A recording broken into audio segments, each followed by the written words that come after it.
Allez, à la réunion. On va procéder à l'appel final. Madame Ajus. Monsieur Alibadi, pouvoir Madame Arouche. Monsieur Arbona. Monsieur Hazard. Monsieur Azidi, pouvoir Monsieur Marie. Monsieur Bourral. Madame Ben Salama. Excusez. Monsieur Besnaïlou. Madame Bétuzi. Madame Cordier, pouvoir à Madame Macaluzzo. Madame Dangiou. Monsieur Datilo. Madame Debord. Madame Monsieur Delage, pardon. Pouvoir à Monsieur Miron. Madame Delaval. Madame Dinocera. Madame Bruard. Excusez. Monsieur Dugueuzer. Madame Duguet. Madame Forcas. Madame Gallo, pouvoir à Monsieur Hazard. Monsieur Garcia.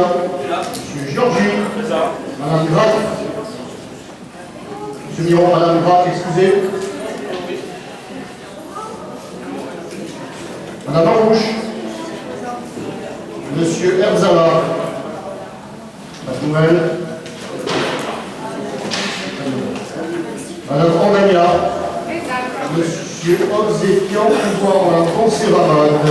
Monsieur Joshua. Monsieur Lamy. Madame Louis. Madame Macaluzzo, travaille encore. Monsieur Maggio. Monsieur Marchal. Monsieur Marie. Madame Masse. Absente. Des fois, elle est présente. Quand il le faut. Pardonnez-moi, Monsieur Maury, Monsieur Miron, Monsieur Monti, Madame Mustakia, Madame Patriti, pouvoir à Madame Dangio, Madame Consiramade, Monsieur Rabia, Monsieur Radier, Madame Rivière, Madame Rodriguez, Madame Sicard, et Monsieur Vendredi, pouvoir à Monsieur Monti. Bien, le quorum étant... Le quorum étant atteint, nous pouvons donc délibérer. Et je demanderai au conseil d'arrondissement, y compris de la majorité, surtout de la majorité, de cesser les conversations privées, pour pouvoir annoncer que, suite à la démission de M.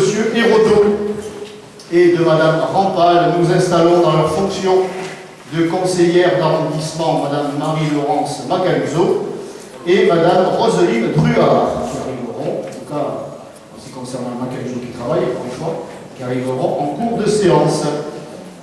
Voilà, nous pouvons donc passer à l'ordre du jour, rapport numéro 1, Madame Dangiou. À moins qu'il y ait des, pardonnez-moi, des remarques sur le PV. Monsieur Marie. Je préfère vous le dire, j'ai trouvé que et je suis certain que je ne suis pas le seul, que la dernière séance, rondement menée, élaguée de ces faux débats et des discussions sans fin sur des sujets qui parlent de beaucoup de choses, sauf de ce qui se passe dans ce secteur, voire même de Marseille, que cette séance avait enchanté tout le monde. Donc, on va rester sur la même dynamique. Alors, monsieur le maire, vous m'avez devancé, parce que j'allais intervenir. Attendez. Oui, monsieur le maire, j'allais dire, ah, le micro ne marche pas, c'est pas grave. Non, fonctionne. Ça va attendre le moment et ne jamais le devancer. Oui, monsieur le maire, donc vous m'avez devancé, puisque j'allais tenir les mêmes propos que vous, pour dire que cette année, peut-être, essayons tous de partir collectivement sur des bonnes bases et d'essayer d'avoir des conseils d'arrondissement dignes de débats et d'échanges pour l'intérêt général de nos populations. Donc, en tout cas, c'est notre état d'esprit. J'espère que ce sera le vôtre et celui de votre majorité pour cette année 2017, même si on est qu'au mois de février, on peut encore faire peut-être encore un vœu. Et le deuxième vœu que je formule, monsieur le maire, puisque nous sommes en 2017, il semblerait que nous soyons l'année de la transparence, hein, si vous voyez ce que je veux dire. Mais sur les bancs des Républicains, je pense qu'ils voient très bien ce que je veux dire. Qu'est-ce que c'est l'adresse de l'année de la transparence? Donc, si vous pouviez cette année, monsieur le maire, nous communiquer les factures de vos vœux. Puisque l'année dernière, je vous ai harcelé, vous ne m'avez jamais répondu. Je vous les ai redemandés à la fois par mail par courrier et par voie de presse, donc peut-être avec un petit recommandé d'ici la fin du mois, vous nous donnerez cette année la transparence. Donc voilà, j'espère que cette année vous serez transparent avec nous, année électorale oblige. Très bien, monsieur Marie, demandez, et on vous répondra le plus tôt possible, mais la presse a beaucoup communiqué là-dessus. Pas de raison de douter des informations de la presse, mais écrivez et on vous répondra dans la plus grande transparence possible. Je prends note. Merci, monsieur Marie. Madame Dangiot, donc, rapport numéro 1, s'il vous plaît. Alors, rapport numéro 1, la mairie de secteur souhaite participer à encourager la formation en entreprise des élèves de lycée professionnel et technologique. Aussi, la mairie de secteur a décidé dans un premier temps d'apporter une contribution aux jeunes lycéens du lycée d'enseignement professionnel Charlotte Gravitz dans le 13e arrondissement en mettant en place un partenariat. Ainsi, le lycée s'engage à mettre en situation professionnelle et réelle les lycéens concernés par les métiers de bouche lors de manifestations protocolaires ponctuelles organisées par la mairie des 13e et 14e arrondissements, leur permettant d'intégrer et d'améliorer leurs compétences et savoirs à partir de la situation de travail. La mairie de secteur participera au financement des tenues professionnelles et à l'organisation d'une classe transplantée dans un cadre d'immersion correspondant aux compétences exigées par le référentiel du baccalauréat professionnel, accompagnement, soins et services à la personne. Ce rapport demande d'approuver la convention entre le lycée Charlotte de Gravitz et la mairie de secteur. Monsieur le maire, je vous demande de mettre ce rapport au voie. Eh bien, c'est ce que nous allions faire avant que monsieur Marie me demande la parole. Je vous en prie, monsieur Marie.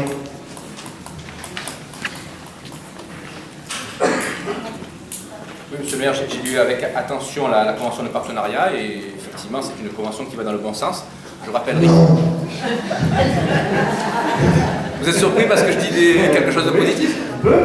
Non, je préciserai également que dans la mandature précédente, nous avions eu le même type de partenariat avec le CFA Coro. Donc je vous invite également aussi à prendre contact avec le CFA Coro, que ce soit pour des manifestations telles que la soirée des sports ou des cérémonies de vœux personnels. Nous faisions appel régulièrement à leur service. Donc c'est des métiers de bouche aussi, CFA qui a quelques kilomètres d'ici. Monsieur le maire, je me permets de vous faire aussi une petite suggestion dans le cadre de partenariat. Peut-être vous pourriez faire également un partenariat avec un lycée professionnel lié au métier de la communication, parce que je vois que votre site internet est un peu en panne, puisque depuis septembre, il est figé. Donc peut-être qu'avec un partenariat avec un lycée professionnel, on pourrait avoir un site à jour. Voilà, c'est une petite suggestion, monsieur le maire. Ça pourrait travailler Votre déjà. sens de l'humour. Oui, un petit peu figé. Que voulez-vous, nous sommes tellement sur le terrain que nous n'avons pas le temps d'être dans la communication comme ça. Je me suis laissé dire que vous aviez du personnel en maladie. C'est pas de votre faute quand même. Ça arrive, C'est ça pas de- arrive. c'est- Ça travaille beaucoup, justement. c'est pas de votre fait, quand même. Ça travaille beaucoup, vous allez ici comme ailleurs. Il n'y a pas de harcèlement. Il n'y a pas de harcèlement. Je ne pense pas, non. C'est vous qui mettez au conseil d'administration. Mais le site va renaître de ses cendres et pour en avoir une gauche, vous allez voir, ce sera quelque chose, l'attente n'aura pas été vaine. Et ce site, la mairie de secteur, rencontrera, j'en suis sûr, un très grand succès lorsqu'il sera mis en service dans les jours et les semaines à venir.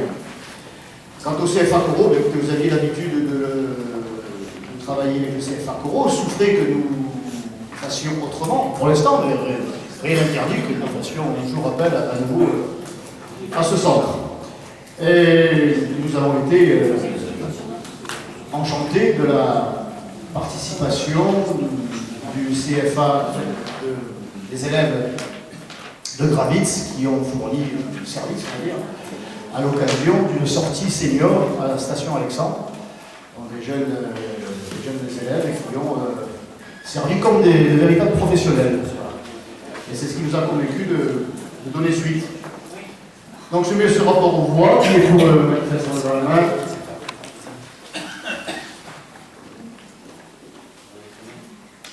Qui est contre et qui s'abstient.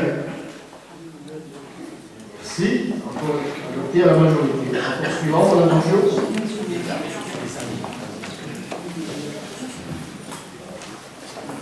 Alors, Alors, le 16 décembre 2015, le conseil municipal a approuvé le versement d'une subvention d'investissement d'un montant de 90 000 € à l'association Crèche du Sud, dont le siège social se trouve un chemin des Grilles dans le 13e arrondissement, pour les travaux et les aménagements d'une crèche de 36 places dans le 8e arrondissement, les enfants de Paragon.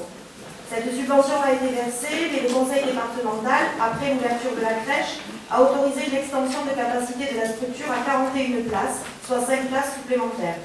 Suite à cette augmentation d'effectifs, il convient donc d'approuver aujourd'hui le versement d'une subvention d'équipement supplémentaire calculée sur le barème en vigueur d'un montant de 13 750 €. Monsieur le maire, je vous demande de mettre ce rapport au voix. Très bien. Pas d'intervention. Je mets donc ce rapport au voix. Qui est pour? Unanimité donc, je vous remercie. Rapport suivant, Madame Dangiot. Alors, rapport numéro 3, ce rapport présente le 3e contrat enfance-jeunesse passé avec la Caisse d'allocation familiale des Bouches-du-Rhône. Il s'agit d'un contrat unique qui prend en compte l'enfant de la naissance à la majorité sur la période 2016-2019 et qui est décliné en deux parties. Le volet enfance qui prend en compte l'enfant de la naissance jusqu'à ses 5 ans révolus et le volet jeunesse qui prend en compte l'enfant dès l'âge de 2 ans jusqu'à 17 ans révolus. Ce contrat a pour but de réaliser un diagnostic des besoins et poursuivre et optimiser la politique de développement en matière d'accueil des enfants et des jeunes de moins de 18 ans. La clé de cofinancement applicable à ce contrat reste ainsi changée. Elle est de 55% des dépenses nouvelles nettes de la commune, plafonnées pour chaque type d'action. Ce contrat prévoit dans le volet enfance la création de près de 1300 places d'accueil, dont 722 sont déjà inscrites au contrat sur des projets bien engagés. Et pour le volet de la jeunesse, l'augmentation de l'offre de places devrait être de 300 places supplémentaires par an sur les 3 années à venir. Sachant que pour l'année 2016, 8 accueils de loisirs ont vu le jour, offrant ainsi 296 places supplémentaires. Le schéma de développement pour les années à venir est encore en cours de finalisation avec la CAF. Nous avons quelques interrogations sur ce rapport. Entre autres, pourquoi intervient-il maintenant alors que le 2e contrat enfance-jeunesse s'est terminé en décembre 2015? Et nous espérons avoir des réponses lors de la commission éducation, culture, sport qui malheureusement n'a lieu que demain. Monsieur le maire, je vous demande de mettre ce rapport au point. Merci Madame Dangiot. Une intervention, Madame Montagnard, je vous en prie.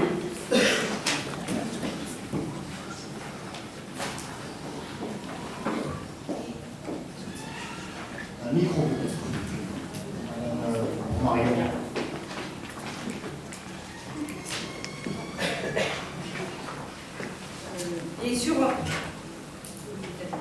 Bien sûr, on votera pour ce rapport, mais permettez-moi quand même 2 remarques. La première, si on regarde les chiffres, entre 2013 et 2016, seulement 165 places d'accueil collectif publiques ont été créées. Une fois de plus, comme pour les écoles, la ville favorise le privé. Ce choix est dangereux pour nos enfants, car je rappelle, ces structures n'ont pas obligation d'embaucher du personnel qualifié. Seulement 40% de leur effectif, contrairement aux structures publiques où c'est 100% de leur effectif. La seconde remarque, c'est une question. Depuis votre élection, quelle politique volontariste avez-vous menée avec votre majorité pour développer et augmenter le nombre de places en crèche publique? Il me semble que c'est le néant. Sur les questions de l'enfance et de la petite enfance, les politiques menées ces dernières années ont sinistré notre ville. Les enfants et les jeunes Marseillais ne sont décidément pas la priorité ni de la ville de Marseille, ni de cette mairie de secteur. Merci. Merci, Madame Montagnard. Si une mairie de secteur avait les moyens financiers légaux d'ouvrir des crèches, et la prérogative, au départ déjà, ça se saurait. Ça se saurait. Nous alertons, comme les autres mairies de secteur, puisque vous l'avez souligné, Marseille manque cruellement d'équipements publics. À défaut de financer des équipements publics, il y a une dynamique, une volonté de création de structures privées. Nous les avons accompagnés dans le 13e arrondissement et dans le 14e. Mais c'est tout ce que nous pouvons faire. Nous n'avons pas les moyens, encore une fois, ni financiers, ni légaux de le faire. Ce que nous faisons pour la petite enfance et l'enfance en général, eh bien, nous le faisons de notre mieux, et nous le faisons même très bien. ne serait-ce que par être dans les conseils d'école, maternelle et primaire. Je tiens à féliciter Madame Dangio et l'ensemble des élus de la majorité de la mairie de secteur qui siègent depuis 2 ans et demi dans les conseils d'école et qui transmettent à Madame Casanova les besoins de ces écoles, à tel point que Madame Casanova nous a demandé de cesser d'envoyer ses comptes rendus parce qu'elle les reçoit déjà des écoles, les directeurs ou les directrices. Ce qui prouve donc bien qu'elle était au courant de la situation désastreuse dans laquelle se trouvaient bon nombre de nos écoles il y a bien longtemps, sans qu'elle ait cru ou jugé opportun d'y apporter des solutions jusqu'à ce qu'il y ait cette tempête médiatique qui se soit déclenchée. Mais nous l'avions, comme les directeurs et les directrices d'école, alertés dans l'intérêt donc de l'enfance, mais aussi du corps enseignant et du personnel municipal. Que faisons-nous? Eh bien, un jardin, par exemple, ça touche aussi la petite enfance, ça peut paraître être anodin, mais un jardin pour enfants à Saint-Just, ça va révolutionner le secteur, certes, mais à Saint-Just, ça va permettre à des familles, maman, papa, eh bien, d'avoir un petit jardin pour les enfants. Ça n'existait pas jusqu'à présent, vous voyez. Je tiens à remercier Mme Cordier qui a fini par jouer le jeu. Elle peut la booster, mais elle a joué le jeu, elle, sur ce projet. Voilà, donc voilà le genre d'action que nous menons avec les projets école-quartier, que nous avons repris, que nous avons même développé, et la programmation culturelle pour le jeune public. Voilà, ça, ce sont des domaines dans lesquels nous avons les moyens d'agir, et nous agissons, et je dirais même plus intensément qu'avant. Nous recevons même les écoles du 15e arrondissement que Mme Galli ne souhaite plus financer, vous voyez, et à quel point nous arrivons nous aussi à nous ouvrir à l'autre Marseillais de l'arrondissement voisin.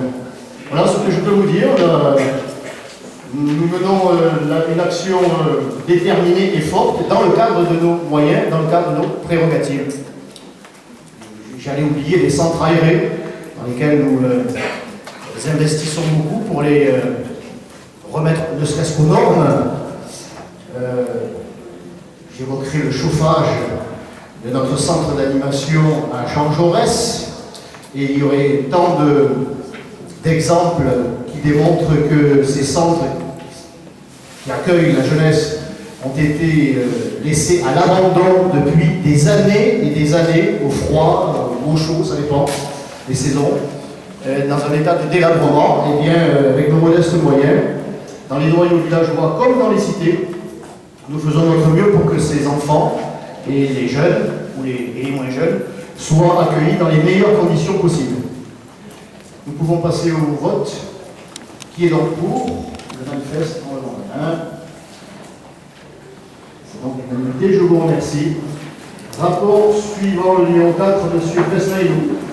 Merci. Monsieur le maire. Monsieur le maire.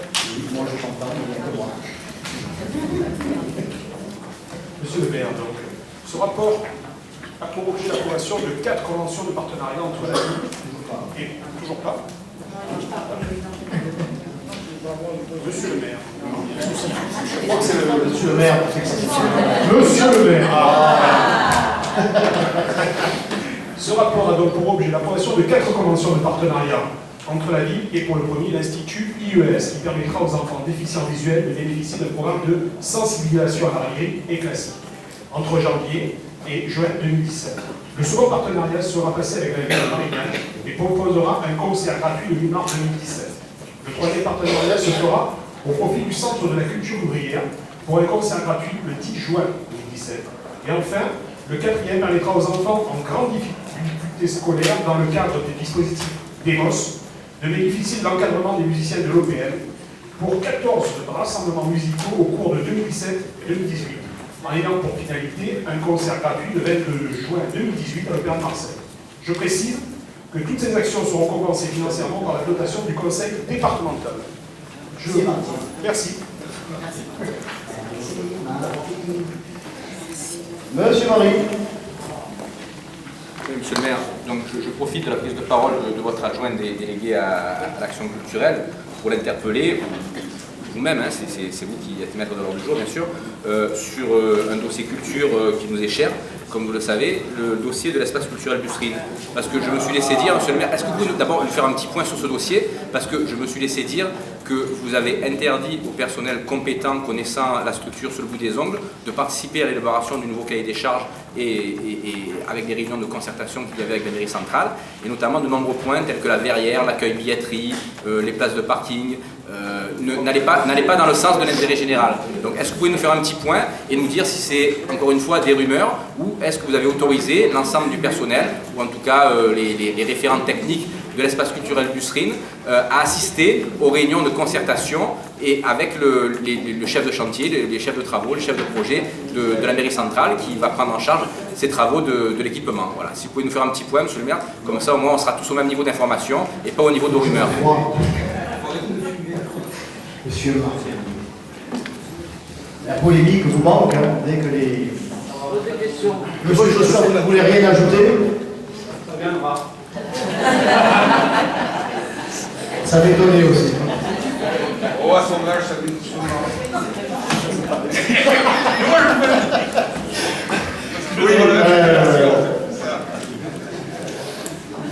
L'espace culturel Busserine, comme chacun l'aura remarqué, fonctionne, ses portes sont ouvertes, parce que je le veux bien. Parce que je le veux bien. Je l'ai déjà exprimé à plusieurs reprises. Le centre aurait pu être fermé pour 3 raisons, au moins. La dernière en date, l'absence d'alarme incendie. J'ai appris ça il y a 3-4 mois, même pas. Une alarme incendie qui ne fonctionne plus depuis au moins 3 ans, avant que nous arrivions de façon majoritaire dans cette mairie. L'on m'avait caché ça, ou on avait oublié de me le dire. Donc pendant des années, le centre a fonctionné sans système de sécurité, en mettant en danger son personnel, les enfants, les artistes. Et lorsque je l'ai appris, j'aurais pu en profiter, entre guillemets, puisque je suis à l'affût pour fermer le centre. J'aurais pu là avoir toute la raison du monde pour fermer ce centre, et bien plutôt que de le fermer, la mairie de secteur a mis la main à la poche pour financer une sécurité autre, on va dire, et ce qui a permis à l'espace culturel Busserine de continuer à accueillir des artistes, et notamment ce qui ne s'était jamais fait sous la précédente mandature, durant la période de Noël. Les enfants qui fréquentent nos centres d'animation ont été transportés à l'espace culturel Busserine pendant la première semaine des vacances de Noël, qui, à cette époque-là, traditionnellement, l'espace culturel Busserine est fermé. Eh bien, nous avons pris toutes les mesures nécessaires pour qu'il soit ouvert, pour que les enfants de nos centres aérés puissent bénéficier d'un spectacle de Noël. Voilà, pour compléter la réponse sur la petite enfance. Et un espace culturel Busserine, donc, qui fonctionne avec une organisation, j'allais dire, à laquelle je m'intéresse, mais j'allais dire, je ne m'en mêle pas. Cela se passe entre les agents et la direction générale des services de la mairie de secteur. Je ne vois pas, je ne pense pas qu'il y ait eu ce genre que ce que vous rapportez soit autre chose que des rumeurs. Alors vous m'excuserez, mais on me donne une note. Voilà, alors moi mon souhait, vous le savez, en tant que maire, en tant que politique, c'est d'avoir choisi l'espace culturel Busserine, qui est un centre d'animation comme les autres. Et j'ai souhaité qu'il soit traité comme les autres. Pas moins, mais pas plus. Et que ces activités, et là j'en prends la responsabilité, soient orientées de façon exclusive en direction de la petite enfance. Ça, c'est un choix personnel, c'est un droit, je vais dire, régalien de maire. Après, il est d'accord, il n'est pas d'accord. Pour ce qui est du fonctionnement ensuite du personnel, ça regarde la direction des services, et c'est à la direction des services qu'il faudra poser la question par écrit, où vous pouvez, le personnel, s'il s'inquiète de ce qui sont des rumeurs, peuvent tout à fait rencontrer à nouveau le directeur général des services, parce que le personnel a déjà été rencontré, tout a été mis à plat, et lorsqu'il y a eu cette agitation médiatique, beaucoup ont parlé pour l'espace culturel Bussery sans en être vraiment. Et bon, on trouve toujours quelques feuilles de chou complaisantes pour faire croire que. La réalité des boutons, c'est que vous avez observé en 2016 comme en 2015, et j'espère en 2017, avec une parenthèse, eh bien l'espace culturel Bussery puisse reprendre ses activités ou continuer ses activités dans le cadre que j'ai choisi pour la petite enfance et en toute sécurité avec une organisation qui corresponde au cadre légal. Alors j'ai déjà fait savoir, vous étiez présent je crois, quand une partie de ces vœux le 11 janvier, que l'espace culturel Bussery allait devoir fermer ses portes parce que la ville de Marseille et la métropole vont entamer des travaux de voirie, si je ne m'abuse, si je me trompe, on m'arrête, qui nécessitent la fermeture du centre. Je n'y serai pour rien. Bon, cette fois, que ça soit bien clair, nous avons proposé que les spectacles prévus soient délocalisés au centre culturel de Frévalon. Il ne semble pas que ce soit le bout du monde. C'est un petit peu dans le même cadre, si on peut dire. Et un certain nombre d'individus ont refusé, considérant que manifestement, en dehors de l'espace culturel Bussery, point de salut, pas d'oxygène, on ne peut rien faire. Proposer pour que encore une fois cette programmation puisse être diffusée, que les spectateurs puissent en bénéficier, et bien que ça soit délocalisé dans ce centre, et bien tant d'autres, puisque nous avions évoqué le souhait que cela tourne sur l'ensemble de nos centres pour que le plus grand nombre des habitants des 13-14 puissent en bénéficier. Et je me heurte là à un refus que je qualifierais d'idéologique. Ça n'a plus rien à voir avec la culture, on a décidé d'engager un bras de fer qui n'a pas lieu d'être. Tout prouve que nous y mettons la meilleure volonté possible, mais quand vous avez face à vous des gens qui n'ont pour d'autre but que d'entamer un combat politique, la culture, malheureusement, est mise de côté, est bien mise à mal. Et ce n'est pas de notre fait. Voilà la réalité des choses. Donc si vous voulez des compléments d'information, voyez avec la direction, enfin vous, limite vous, c'est assez secondaire, mais si le personnel a des interrogations, encore une fois, qu'il voit avec la direction des services, chacun à sa place. J'ai dit, comme on dit ailleurs. On peut passer au vote? Comme on dit ailleurs, il n'y est pas. Pardon? Donc, qui est pour le manifeste en levant la main, s'il vous plaît? Monsieur Marie, vous aussi? Celui qui est passé, c'est bon? Non, non, je ne sais pas tout. Qui est contre? Et qui s'abstient? Non, pardonnez-moi, unanimité, donc le vote est favorable. Merci. Rapport suivant, Madame Lelouis. Rapport numéro 5.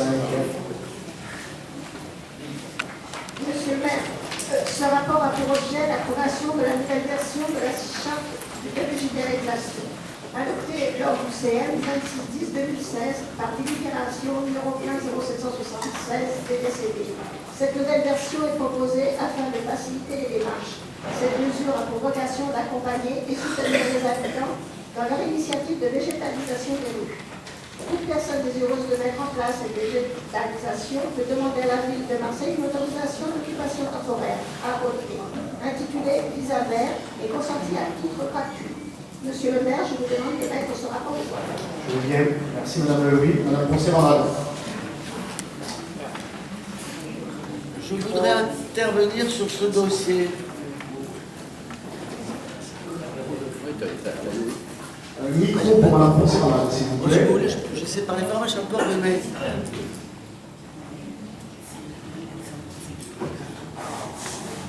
Troisième peut-être. Merci beaucoup. Monsieur le maire, je voudrais intervenir sur ce dossier que je trouve intéressant et je suis consterné de la proposition que l'on nous fait. Depuis quelques années, depuis 5-6 ans, des citoyens de la ville, des habitants d'immeubles de la ville ont décidé de fleurir les rues en mauvais état, c'est le moins qu'on puisse dire. La rue de l'Arc, ça a commencé avec l'Arc, ensuite il y a eu la rue Sénac, la rue Curiole, toute une partie de la plaine, de ces rues montantes, où les trottoirs sont étroits, les immeubles ne sont pas rénovés, les voitures se garent n'importe comment. Et ils ont essayé d'apporter spontanément, de manière volontaire, une amélioration de leur environnement. Je pense qu'on pourrait les remercier ou les respecter. En tout cas, voilà des gens qui prennent en main l'environnement qui les entoure. Ce qu'on leur propose, c'est de leur dire, vous devez avoir un visa, exactement comme si on était des djihadistes essayant de passer la frontière de Marseille. Vous devez avoir un visa, vous devez arroser tant, vous devez mettre tel produit, vous devez... Attendez, c'est très joli, ça pousse. Les touristes viennent voir ces installations qui sont intéressantes. On n'a pas vu de faillite, les gens échangent les boutures, ça crée une vie de quartier. Voilà donc un mouvement spontané, civique et bon pour l'environnement qu'on essaie de quadriller et d'enfermer dans un carcan administratif. Pour le faire s'éteindre, c'est pour avoir le contrôle. Est-ce que nous sommes dans une société de contrôle portant sur des pots de fleurs?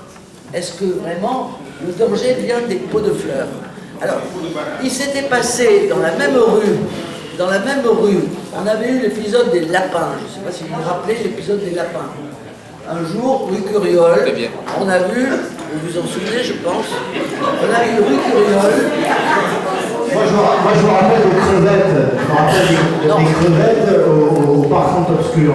Non, alors. En fin de mandat précédent. Non, les lapins, il y avait des dessins de lapins, des pochoirs de lapins gris qui étaient en train de courir le long de la rue Curiole. C'était des dessins qui étaient au bas du trottoir et qui étaient très jolis. Alors là, ça a été. La mairie a investigué, on a mis une garde, on a surveillé qui faisait ces lapins. Est-ce que les lapins avaient une signification politique? Est-ce que ça traduisait un mouvement occulte? Bon, c'est de la folie paranoïaque. Et on a attrapé une jeune étudiante des Beaux-Arts qui habitait dans cette rue, qui en avait marre de voir des rats courir, et elle avait dessiné des lapins. Elle avait fait un pochoir, et elle peignait des lapins parce qu'elle trouvait que c'était plus joli que les rats. Attendez, elle a eu ça a été invraisemblable. C'est-à-dire que l'imagination au pouvoir, la spontanéité, le civisme, on ne sait pas ce que c'est. Alors moi je trouve que la mairie devrait s'occuper... Merci d'écouter la personne qui a eu la parole. La mairie devrait s'occuper de ce qui la regarde.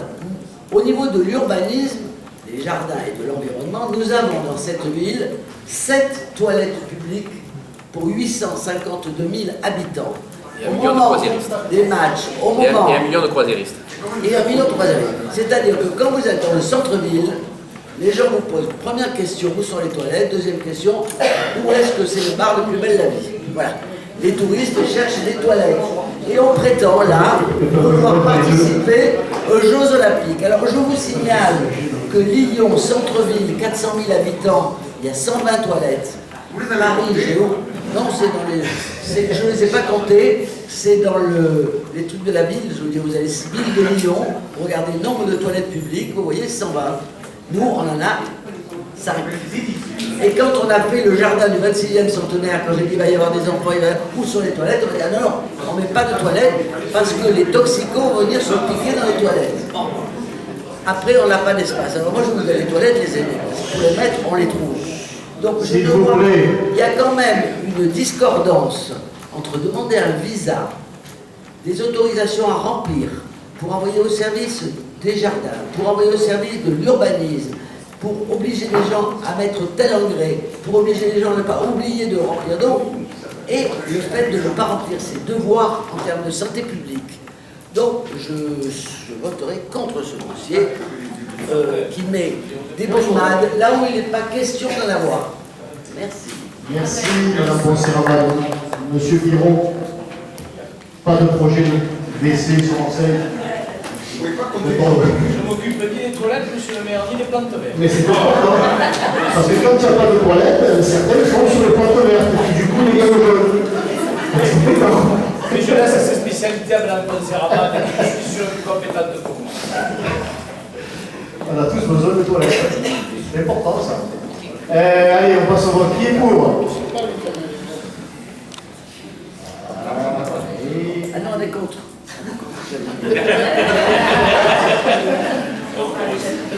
Bon, qui est contre? Vous êtes contre les toilettes ou... Alors, qui est contre? Je suis contre le visa et les enquêtes administratives pour savoir qui a mis un pot et des contraintes pour savoir ce qu'ils vont faire du pot. Je trouve que contraindre les gens à s'occuper des pots de fleurs qu'ils ont eux-mêmes plantés. Faute de toilettes, on va faire dans les pots. Vous savez que les pots sont là, les pots. Eh bien, demain, dans la Provence, on lira que le débat du conseil d'arrondissement a tourné essentiellement autour des pots, des toilettes. Mais c'est important, c'est que quand on a envie justement et qu'il n'y a pas de toilette, et certains se retournent vers les pots de fleurs. Et c'est pas fait pour ça. Non, Alors, qui s'abstient? contre les voitures. Contre, monsieur Marie. Madame Bonserraval, monsieur Marie, contre.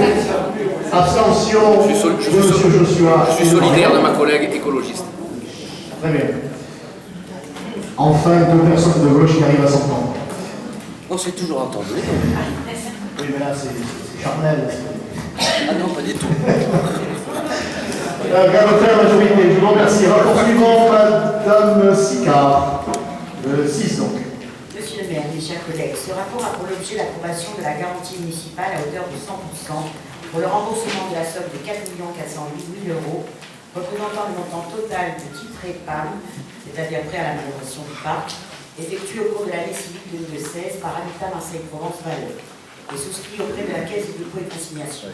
Ces prêts sont destinés à financer le programme des travaux 2016-2017, premier lot de 10 opérations qui concernent la réhabilitation en rue et hors en rue de 9 cités, soit 886 logements, mais également l'aménagement des pieds d'immeubles et des espaces extérieurs. Pour ce qui concerne notre secteur, sont concernés en nombre de logements 398 logements au Laurier Réhabilitation pour 2 600 000 €, Laurier Résidentialisation à 425 000 €, 96 au Cypréa Résidentialisation à 116 000 €, ce qui fait un total de 2 577 000 €. La garantie de la collectivité est accordée pour la durée totale du contrat de prêt et jusqu'au complet remboursement de celui-ci et porte sur l'ensemble des sommes contractuellement dues par l'emprunteur dont il ne sera pas acquitté à la date d'exigibilité. Monsieur le maire, je vous demande de mettre ce rapport. Je veux bien, merci Mme Sicard. Monsieur Joshua. Il a dit que ça venait, ça y est, c'est là. On va profiter, c'est là, c'est là. Monsieur le maire, merci de me donner la parole. Ce rapport est le premier d'une série dans laquelle sont impliquées les questions de logements sociaux. C'est le plus important, puisque c'est ça les plus importantes, ça concerne l'ANRU. Nous avons débattu déjà plusieurs fois depuis le début de la législature, de la mandature, sur ces questions-là. Je voudrais, si c'était encore possible, attirer votre attention sur le fait que, bien qu'il y ait beaucoup de difficultés sur toutes ces questions, les arguments recevables, on ne peut pas simplement rejeter ce qui nous est proposé sans rien proposer à la place. M. Maggio, quand il parlait encore au nom de la majorité, avait aligné contre moi un certain nombre d'arguments dont je dois reconnaître qu'ils étaient solides sur ces questions-là. Et que nous partagions, parce que c'était même dans le programme électoral que nous nous sommes présentés. Par exemple, le fait qu'il n'y a aucune raison que le logement social soit à une telle hauteur dans nos arrondissements, alors qu'il y en a besoin dans tous les quartiers de Marseille. C'est une chose que vous répondez souvent, monsieur le maire, mais que je pense est assez unanimement partagée dans cette salle. Unanimement, je ne sais pas, mais largement partagée dans cette salle. Deuxièmement, M. Maggio avait insisté sur une deuxième question, une question purement financière. C'est-à-dire sur le fait que, autour de ces questions-là, il y avait beaucoup d'opacité, beaucoup d'argent perdu, beaucoup d'emprunts pour rien, toutes choses qu'il avait travaillé avec sérieux. Je crois on doit lui rendre hommage parce qu'il faut suivre ces recommandations-là. Mais oui,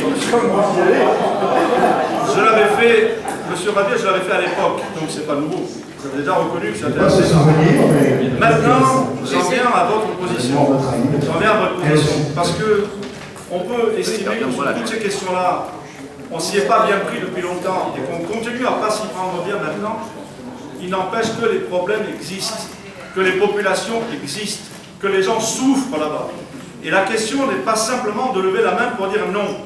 Il est de savoir quelle politique on peut mener en positif avec ces populations-là. Ça signifie une première chose. Ça signifie que dans les discussions que nous avons, ça ne se fait pas seulement dans cette salle. Ça se fait avec elles, ces populations. En discutant de ce qu'elles souhaitent, de la manière dont ça pourrait être fait, de comment ces choses-là pourraient être conduites. Qu'est-ce qu'elles souhaitent pour ça concrètement? L'avez-vous fait? Je ne crois pas, du moins dans les cités que je connais un peu, je ne vous ai pas entendu beaucoup aller discuter de ça. Comment on rénove? Qu'est-ce qu'on fait? Qu'est-ce qu'on peut faire? Comment on investit? Qu'est-ce qu'on critique?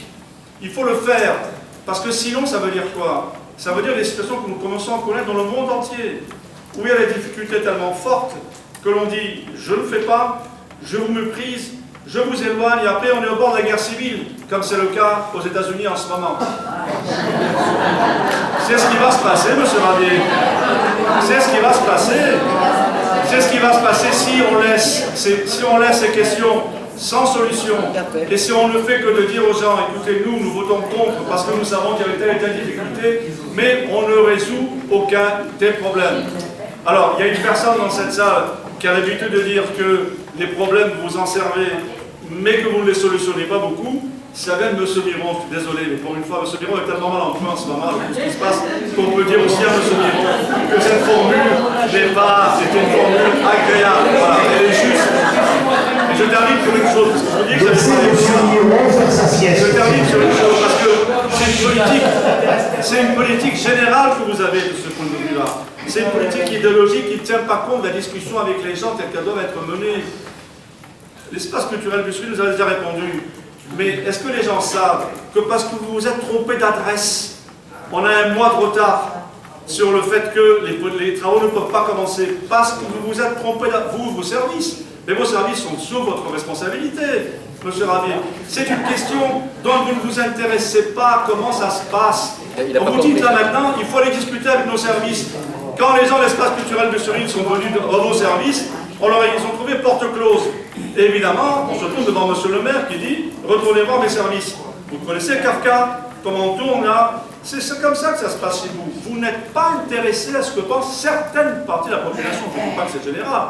Votre électorat, oui, je comprends bien, vous en servez. Vous regardez, vous écoutez. Vous pouvez même écouter autre chose, je suis d'accord. Vous ne cherchez pas des solutions avec les gens parce que vous supposez au départ que ces gens ne sont pas d'accord avec vous. C'est possible ou pas, mais ce n'est pas la question. Et deuxièmement, surtout, parce que ces gens n'auraient rien à faire dans nos quartiers, voire même en France, voire même à l'échelle de l'ensemble de l'humanité. Mais écoutez, on ne peut pas être d'accord avec ça.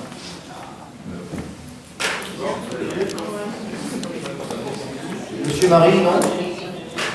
Non? Je me réserve. Vous vous réservez? Je sais, le temps passe pour tout le monde, on n'a plus les mêmes facultés qu'avant, c'est comme ça. Au-delà de celui qui rapportait à l'époque ce constat de bon sens, le fond veut que, effectivement, cette politique de rénovation urbaine qui s'inscrit dans la politique dite de la ville, schématisée, elle a été épinglée à plusieurs reprises, on va dire à chaque fois, par la Cour des comptes. Et la Cour des comptes, je ne pense pas que cela soit une émanation du parti auquel j'appartiens. Preuve pointant du doigt l'échec cuisant et coûteux, pour ne pas dire ruineux, qui consiste donc, basé sur cette politique qui veut que l'on déverse pas chaque année, mais de façon très périodique, très rapprochée, des sommes considérables dans ces cités que l'on renouvelle régulièrement. Elles sont rénovées, et puis 10 ans après, il faut encore rénover, et il faut encore rénover. J'ai raconté cette anecdote 25 fois. Mais la politique étant l'art de se répéter, peut-être que je ne voulais pas raconter à vous, monsieur Joshua, lorsque je me suis rendu au début de mandature dans le quartier du Vieux-Moulin, en présence du préfet de région, monsieur Cadeau, de madame Lajus, de madame Fructus, des bailleurs, du commissaire du 14e, enfin tout le gratin, toutes les huiles qui œuvrent pour cette politique, qui la mettent en pratique de rénovation urbaine.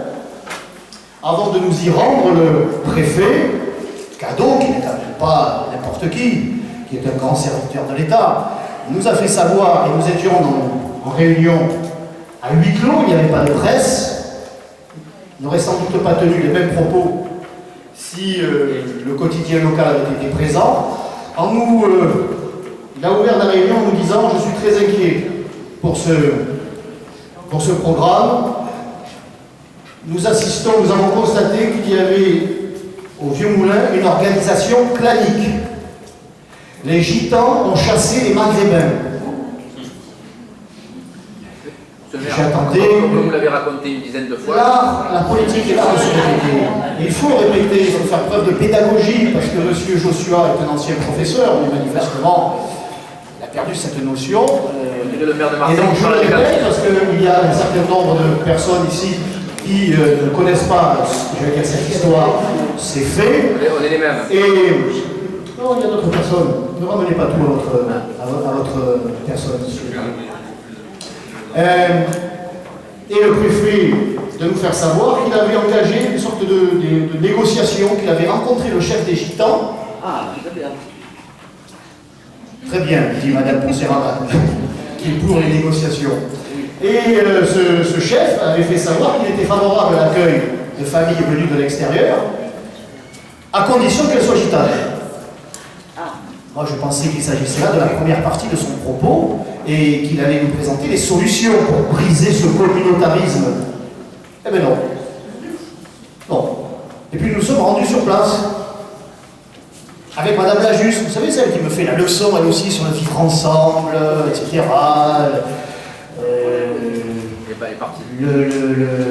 La société multiculturelle, ces pauvres gens qui vivent dans des conditions indignes.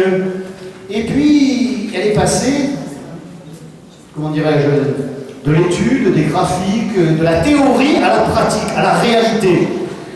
Et elle a vu, de ses yeux vu, ce qu'était, et ce qui était déjà en train de devenir la nouvelle cité du Vieux-Moulin. Il y avait une partie qui n'était pas encore rénovée, et elle commence à me dire « Stéphane, on ne peut pas laisser ces gens dans cette situation. » Je lui réponds humainement « Non !» Et elle, d'ajouter, et dans le creux de mon oreille, il n'a pas dit plus fort, il n'y a personne d'autre, mais ça servira à rien.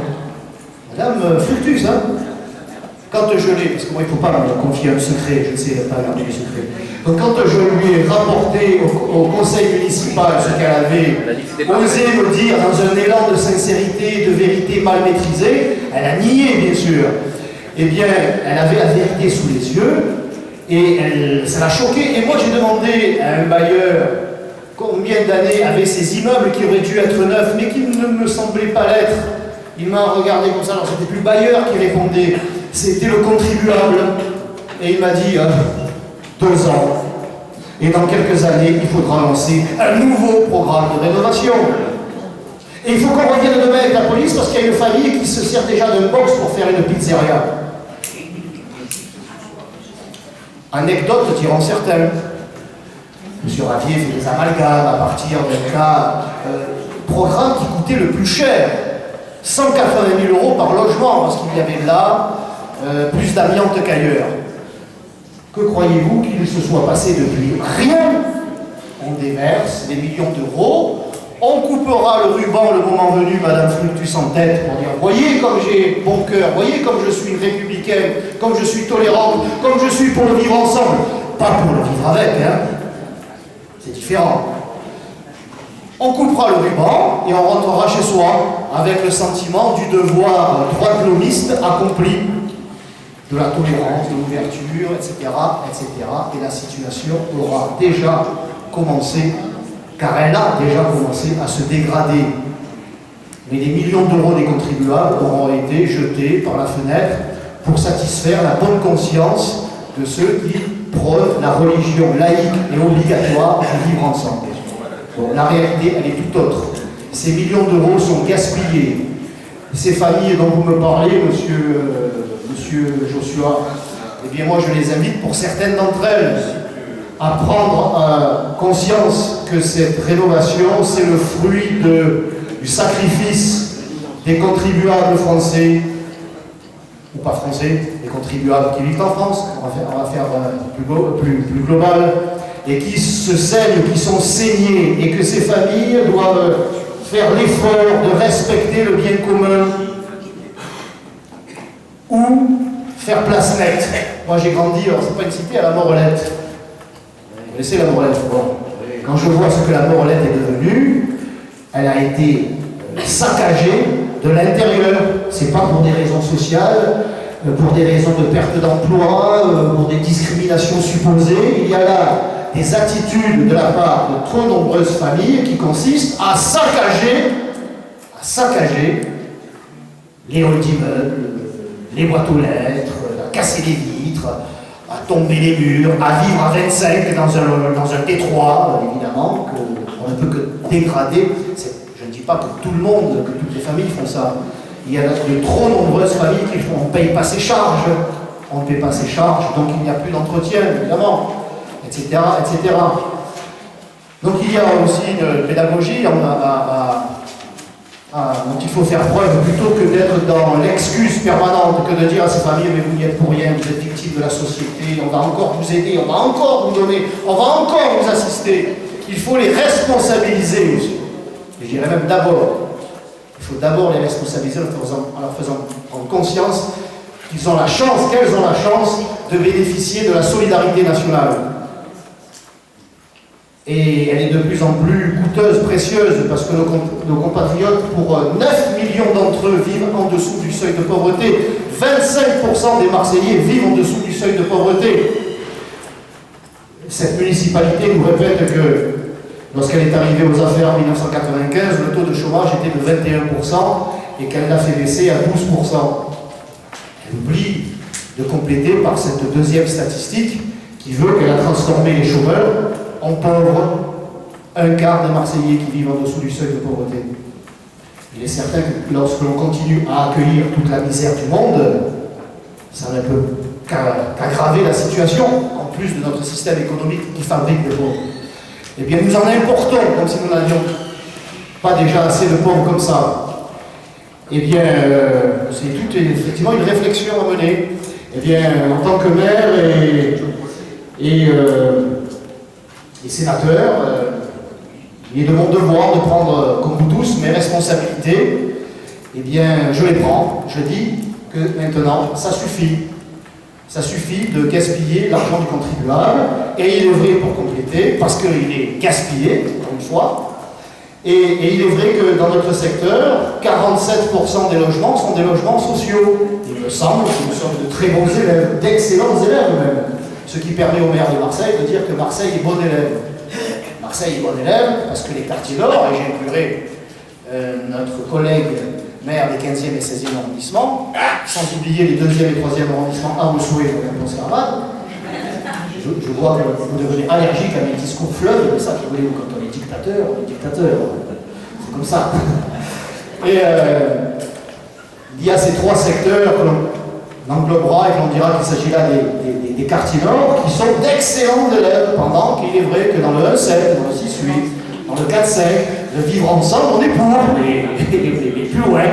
Monsieur Royer-Perron, qui à l'occasion d'un conseil d'arrondissement a fait savoir tout son rejet du vivre ensemble finalement, de du logement social.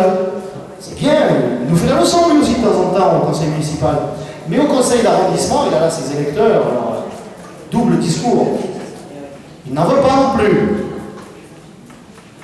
Et moi je ne suis pas, j'allais dire malhonnête, oui, je ne suis pas malhonnête, je ne suis pas un double discours. Alors, je prends mes responsabilités. Tout prouve aujourd'hui que cette politique est ruineuse et qu'elle est un échec. Il faut donc en changer, et je le manifeste en votant contre. Et lorsque nous serons aux affaires, nationale, il n'y a plus que quelques semaines à patienter, eh bien, nous changerons radicalement de politique. Mais pour l'instant, moi, je suis un maire de secteur, et de tout le secteur, de l'ensemble du secteur, 13e et 14e arrondissement. Et sénateur. Et sénateur aussi, sur 2 sur 348. Quelques mois encore. Et je suis, moi, dans la réalité. Moi, vous êtes dans l'idéologie, dans le il faut que, il y a qu'à, il faudrait que. Mais bon, il y a une réalité. Il y a une réalité. Il faudra d'abord couper les pompes aspirantes, cesser cette immigration folle qui fait croire à des malheureux chez eux qui trouveront ici un Eldorado qui n'existe pas si tant est qu'il ait existé un jour. Il y a plusieurs centaines de demandes de logements sociaux dans les ordinateurs de la mairie de secteur. 3,5 millions de Français qui sont mal logés. Que faut-il de plus comme argument pour vous faire comprendre que nous ne pouvons plus accueillir qui que ce soit? À partir de là, ça devient déjà un peu moins compliqué. Ça n'a pas tout résolu, mais c'est moins compliqué. Ensuite, on fait des contrôles à ces familles, on leur fait comprendre que si elles cassent le bien commun, le bien public, les parties communes, eh bien, elles auront 6 mois pour plier bagages. Mais on n'est pas dans cet esprit-là, on est dans l'assistanat permanent, eh bien, ça suffit. 140 000 SDF en France, hein, 140 000. Alors, il est vrai que vous vous préoccupez davantage des migrants et des clandestins. Je rappelle que la Cour des comptes, encore elle, a fait savoir que l'accueil des migrants, le logement des migrants, a eu un impact sur nos capacités de logement en urgence de nos SDF. C'est mathématique, c'est naturel, c'est logique, c'est cohérent. Encore une fois, vous êtes dans l'idéologie, vous êtes un mondialiste, monsieur Joshua, vous êtes un internationaliste, vous êtes pour l'effacement des frontières, le village mondial, vous pensez que la France peut accueillir qui veut venir.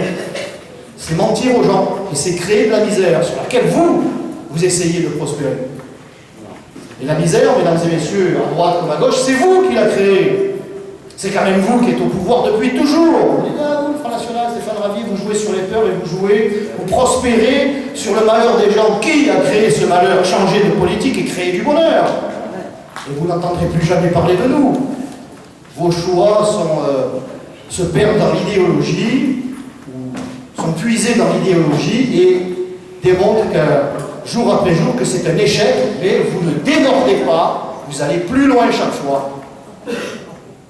Et pour la petite histoire, parce que vous ne résistez pas à l'envie de dépasser les frontières, puisque pour vous, la frontière, parler des États-Unis, la cote de popularité de Donald Trump a fait un bond spectaculaire en avant depuis ces décisions prises concernant la politique d'immigration.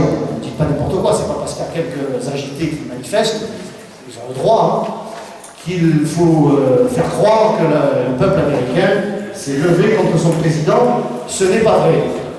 Vous verrez. Nous verrons. Enfin, moi, je ne suis pas... il ne vous aura pas échappé que si j'avais pu voter aux États-Unis, je n'aurais pas voté pour Mme Clinton. Mais je suis, moi, un politique français, un citoyen français. Moi, c'est à la France que je m'intéresse d'abord.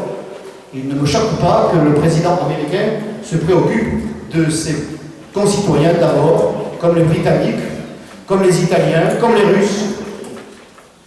Et tout ça peut permettre une très grande coopération entre patriotes dans quelques mois. Est-ce que nous pouvons mettre ce rapport au voix? Alors, qui est pour le manifeste en levant la main? Allez, je vais être bref. Alors, je n'ai pas dit oui, mais votre visage est sympathique. C'est bien parce que c'est votre CV d'ancien combattant qui me fait... service rendu. Service rendu à la patrie. Bravo. Je vous remercie quand même. Voilà, moi je suis inquiet quand même parce que 4 millions d'euros, enfin un peu plus, pour une ville de 852 000 habitants qui a une dette faramineuse de 1 824 000 euros de dette, je serais curieux de savoir où elle va les trouver, les 4 400 000 euros. Une garantie. Alors, je ne pose pas la question à la mairie du secteur, bien sûr, mais je la pose à la représentante de la mairie centrale. Monsieur qui écoute les débats. Monsieur Richard Miron, je suis pas président par ce voilà, mais selon la loi de 1983-1984, qui a refondu les 3 grandes villes de France, qui sont gérés par arrondissement. Je ne suis pas élu conseiller municipal, j'ai simplement conseiller d'arrondissement. Ben non, mais vous me dites d'aller au conseil municipal. Je ne suis pas autorisé, monsieur, laissez-moi parler. Je ne suis pas autorisé à siéger au conseil municipal parce que je ne suis pas conseiller municipal. C'est tout. Voilà. Alors je voudrais rajouter simplement ceci, monsieur. D'abord, ce n'est pas vous personnellement que je m'adresse. Voilà, c'est là, voilà.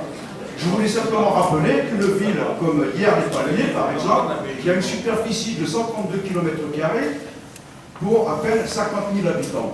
La ville de Marseille, c'est 220 km². Si vous enlevez le massif de l'Étoile et si vous retirez le parc des Calanques, il ne reste plus qu'à peine 140 km². Ce qui fait un ratio d'environ 5 000 habitants au kilomètre carré.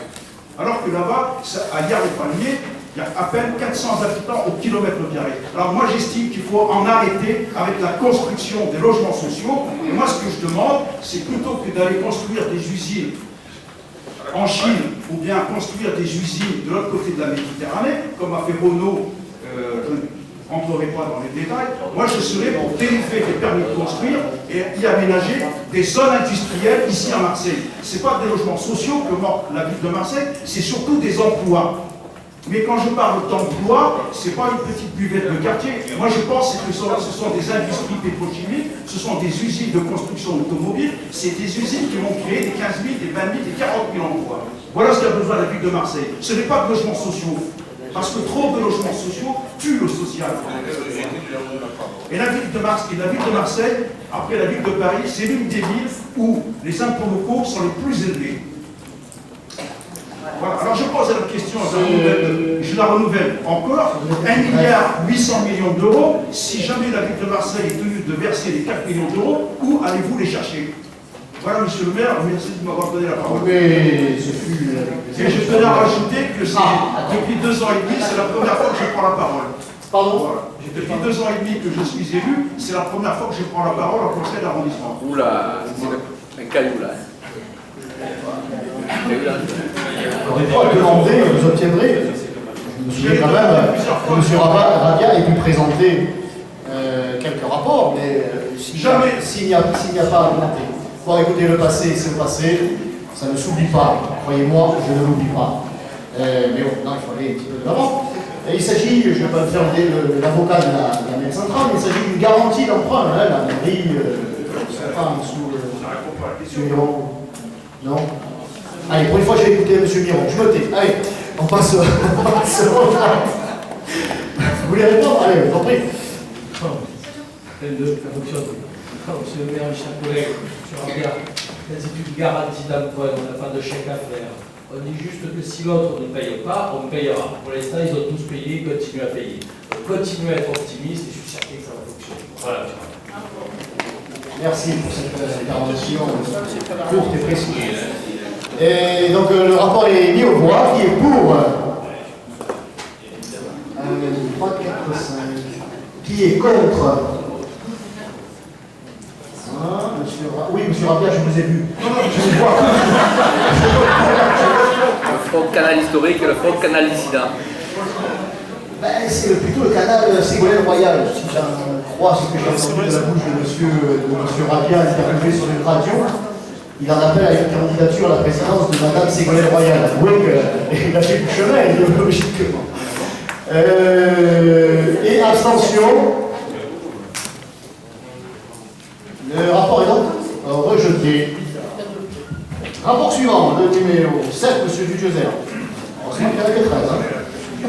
Oui, monsieur le maire, mes chers collègues, ce rapport est un rapport administratif, comme nous en avons régulièrement, et qui a pour objet l'approbation d'un protocole foncier entre la ville de Marseille et la métropole d'Aix-Marseille-Provence pour la cession à titre gratuit de parcelles qui ont été évaluées à 41 000 € dans le quartier de Malpassé, pour un projet d'aménagement de voirie ainsi que la réalisation d'un parking de 12 places nécessaire au service de la propreté urbaine.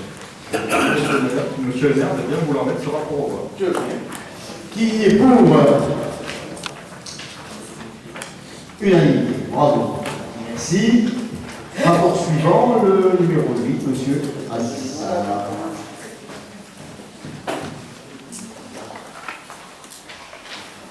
Ce rapport a pour objet de demander à la métropole d'Aix-Marseille-Provence de tirer le bilan de la concertation et d'arrêter le projet d'AVAP de la commune de Marseille, tel qu'il a été proposé par la commission locale de l'AVAP du 12 décembre 2016, et de poursuivre ensuite la procédure conséquente à l'élaboration de la base sur Marseille, dont la procédure de mise en comptabilité par le plan local d'urbanisme. L'aire de valorisation de l'architecture et du patrimoine est une servitude d'utilité publique créée par la loi du 12 juillet 2010 portant engagement national pour l'environnement, dite Grenelle 2. Elle se substitue à la zone de protection du patrimoine architectural et urbain en intégrant les objectifs du développement durable. Elle propose ainsi une meilleure prise en compte des enjeux environnementaux, notamment ceux relatifs à l'énergie, et une meilleure concertation avec la population. Afin d'articuler plus fortement la mise en valeur du patrimoine avec l'ensemble des composantes de l'aménagement, elle crée les conditions d'une plus forte coordination avec le plan local d'urbanisme. Monsieur le maire, je vous demande de mettre ce rapport pour moi. Avec joie. Merci, Monsieur Hazard. Le rapport est mis au voie s'il n'y a pas d'intervention. Qui est pour? Unanimité, je vous remercie. Rapport suivant, le numéro 9, Monsieur Dudevert. Oui, alors, lors de la dernière séance plénière au Conseil régional PACA, M. Pierre-Paul Léonelli, président du groupe Union pour la région, a déclaré dans une attitude républicaine et un esprit de démocratie qui est parfaitement à sa formation, tous les vœux ou amendements qui seront présentés par l'opposition, c'est-à-dire nous voterons systématiquement contre, quel qu'il soit, et sans même en prendre connaissance. C'est intelligent. Et bien, à la lecture de l'intitulé de ce rapport, à savoir « Adoption des orientations de la nouvelle politique municipale en faveur de l'habitat et du logement », venant de la majorité de Jean-Claude Gaudin et de ses adjoints, et sachant donc que nous allions y trouver dedans, eh bien, je vous avoue avoir été tenté d'adopter moi-même la même posture que M. Léonelli. Néanmoins, comme nous ne sommes pas aussi sectaires que nos opposants, je me suis infligé, le mot n'est pas trop faible, la lecture complète de ce rapport, et j'avoue ne pas avoir été déçu. Alors rassurez-vous, je ne vais pas vous en faire un compte rendu exhaustif, ce serait trop long et trop rébarbatif, mais néanmoins quelques remarques méritent d'être relevées. En page 1, on peut lire « Le développement d'opérations d'aménagement dans le cadre de ZAC en particulier, permettant d'équiper le territoire pour accueillir de nouveaux logements dans un cadre de vie de qualité ». Alors dès la première page, on sait que l'on a affaire à une grosse opération d'enfumage. Les habitants des ZAC de Château-Gombert ou de Sainte-Marthe, pour ne citer que, qui voient pousser les logements sociaux et privés comme des champignons, sans que ne soient prévues les infrastructures nécessaires, routes, écoles, équipements sportifs et culturels, savent que leur cadre de vie n'est absolument pas de qualité, mais au contraire, ils se dégradent chaque jour un peu plus, à la même vitesse d'ailleurs que leur pouvoir d'achat. En page 2, une tension forte pèse encore sur le logement social. Une attribution est réalisée pour 7,6 demandes en instance. Mais parmi toutes ces demandes en instance, combien de logements sont libres parce que refusés par les demandeurs? Combien de résidences HLM ont un taux d'occupation largement inférieur à 100%? Si je prends l'exemple de la cité de Frévalon, voilà un ensemble résidentiel bien desservi par la route, par le métro, par le bus. L'on trouve sur place des écoles, un collège, une piscine, denrée au combien par à Marseille, on aimerait bien en avoir une, nous aussi, du côté de Château-Gombert. Voilà. Des services publics, il y a beaucoup de gens qui seraient satisfaits. Des services publics, des commerces, un marché, un centre social, etc., etc. Et pourtant, malgré tout cela, des dizaines de logements sont libres car les gens refusent d'y aller. Vous êtes-vous demandé, mesdames et messieurs les décideurs, à gauche et à droite, quelles ont été les raisons? Vous êtes-vous donné les moyens de remédier à cette situation au lieu de dilapider l'argent du contribuable et construire encore et toujours de nouveaux logements sociaux? Enfin, et j'en terminerai là, en page 3, alors là c'est la cerise sur le gâteau, ouvrez les guillemets à nouveau. Oui, aussi. L'offre de logement doit donc continuer à évoluer au regard de la demande. Les enjeux de diversification et de mixité restant propres à chaque grand territoire sur la ville. Le territoire Est assure déjà un rôle important dans la diversité de l'offre et la mixité. Cette tendance est bien sûr à poursuivre et à conforter. Le territoire Nord, l'enjeu sur ce territoire est de poursuivre là aussi la diversification amorcée dans le cadre de la politique de renouvellement urbain. Et enfin, le territoire Sud, la diversification de l'offre doit se développer à destination des jeunes ménages avec enfants, pour le territoire Sud, des étudiants ou des ménages plus modestes souhaitant rester dans ce secteur. Elle est indissociable de la poursuite de l'amélioration de son niveau de desserte en transport en commun. Pas de surprise donc dans ce rapport. Les jeunes ménages avec enfants, les étudiants et l'amélioration des transports pour les quartiers sud, la mixité à poursuivre et à conforter pour les quartiers nord. Décidément, je crois qu'il faut donc que nous adoptions nous aussi la méthode de Léonélie quand ça vient des Républicains et du Parti Socialiste. Il faut chercher donc, sans même chercher à comprendre, ça nous fera gagner du temps et puis ça nous évitera, comme dirait Mazola Niçoise, de nous faire monter la bouffe à ici. Monsieur le maire, je vous prie de bien vouloir mettre sur rapport au point. Je reviens. Ah, là, vraiment, monsieur Gézer, vous avez fait sortir le du bois. Monsieur Marie, monsieur Joshua. Monsieur Marie d'abord, monsieur Joshua, privilège de l'âge. Allez. Le soutien de monsieur Valls. Très bien. Oui, monsieur le maire, donc en quelques minutes, il n'est pas sérieux de pouvoir évoquer la politique du logement à Marseille. On essaiera de le faire au conseil municipal si monsieur le maire de Marseille nous accorde un temps de parole conséquent. Moi, je voudrais simplement dire... Il est généreux avec vous, monsieur Marie. Vous allez passer à chaque fois au point C'est-à-dire que vous laisse vous exprimer. Comme vous n'avez pas grand-chose à dire sur les affaires locales, c'est vrai que vous avez toujours du temps de parole en plus. Nous disons ce qui est à dire et pas des discours à rallonge qui ne sont d'ailleurs plus écoutés, si personne ne nous écoute. Donc, mais bon, en tout cas, ici, on va faire ces efforts. Voilà, donc on ne va pas faire une intervention sur la politique du logement à Marseille, ça serait trop long. Moi, j'avais un chiffre quand même qui m'a choqué. Dans le plan de financement, le budget annuel énoncé, au niveau des copropriétés dégradées, on a une somme, j'ai bien lu, je pensais qu'il y avait une erreur d'un zéro, de 1 800 000 € qui est mis à disposition par la ville de Marseille pour gérer les copropriétés dégradées, les plans de sauvegarde. Quand on connaît l'état de nos copropriétés dégradées, le Mail, Maison Blanche, quand on connaît le parc Oro, on va dire que c'est aussi des logements sociaux de fait. Quand vous avez indiqué tout à l'heure des taux de logements sociaux dans le secteur, dans les 40% entre, si on fait une moyenne de 13-14, on peut dire au-delà de 40% quand on voit l'état de ces propriétés dégradées. Et donc là, il faudrait que les forces publiques prennent à bras le corps ces propriétés dégradées. Et là, 1 800 000 € par an, c'est vraiment peu de choses. Un autre point, monsieur le maire, dans ce rapport, on nous indique qu'il va y avoir un objectif ambitieux de production de 5 000 logements par an sur la ville de Marseille pour les 5 ans à venir. Alors vous ne donnez pas les permis de construire, mais vous instruisez les permis de construire. Est-ce que vous pouvez nous faire un petit état des lieux pour l'année 2016, que l'année est écoulée, de savoir combien de permis de construire ont été donnés dans le 13-14 par arrondissement et combien de logements sociaux ont été attribués? Combien de permis de construire pour des logements sociaux et combien de permis de logement? Comme vous connaissez bien vos dossiers, monsieur le maire, je pense que vous allez nous donner le chiffre en quelques minutes. Voilà, donc sinon, monsieur le maire, donc, sur ce rapport, bien entendu, il y a beaucoup de déclarations d'intention, mais ce n'était pas à la hauteur des enjeux, donc nous nous abstiendrons sur ce rapport. Merci, monsieur Marie, monsieur Joshua. Merci, monsieur le maire. Nous allons voter contre. Donc, c'est pour ça que j'ai pris la parole, pour distinguer nos arguments de ceux que j'ai entendus. Certains sont communs, d'autres sont différents. Il est évident que la politique du logement conduite à Marseille est poursuivie par ce qui nous est proposé, ne marche d'aucun point de vue. Il n'y a pas l'ombre d'un doute.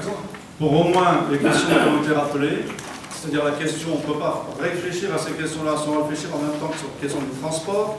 Et on voit bien que c'est la question posée, pas résolue, en particulier dans le quartier. On ne peut pas poser ces questions-là sans poser les questions de la dégradation des services publics. Ça n'est pas résolu, en particulier dans le quartier. Et on ne peut pas avoir une telle politique qui soit proposée sans un rééquilibrage du point de vue des logements sociaux. Parce que cette question-là, on y tient, il n'y a pas de raison particulière, qui est le chiffre que vous avez indiqué dans le quartier, mais que, par définition, tel que c'est indiqué là, avec toute une série de façons de faire, on fasse en sorte que la situation d'apartheid qui s'est installée au sein de cette ville se poursuive. Donc, nous allons voter contre. Maintenant, sur les arguments qui ont été apportés, et aussi peut-être les arguments que vous avez soulevés tout à l'heure, M. Rabier, je vous ai posé une question, je ne crois pas avoir eu la réponse. Il y a eu une longue discussion, intervention, vous avez dit, on verra quand on sera aux affaires. Mais si j'ai bien compris, pour être aux affaires, il faut gagner l'élection. Et pour gagner l'élection, il faut le faire sur un programme. Donc il vous reste très peu de temps pour nous dire qu'est-ce que vous comptez faire, pas juste décrire la situation. Je vous emmène avec moi à Lyon. Attendez, M. Rabier, laissez-moi terminer. De nous dire, vous allez voir vous allez m'emmener en chambre, puis après vous les écoutez. Non pas c'est tellement, vous savez, écoute, on verra. À moins que vous ayez déjà rallié Macron, vous aussi. On verra.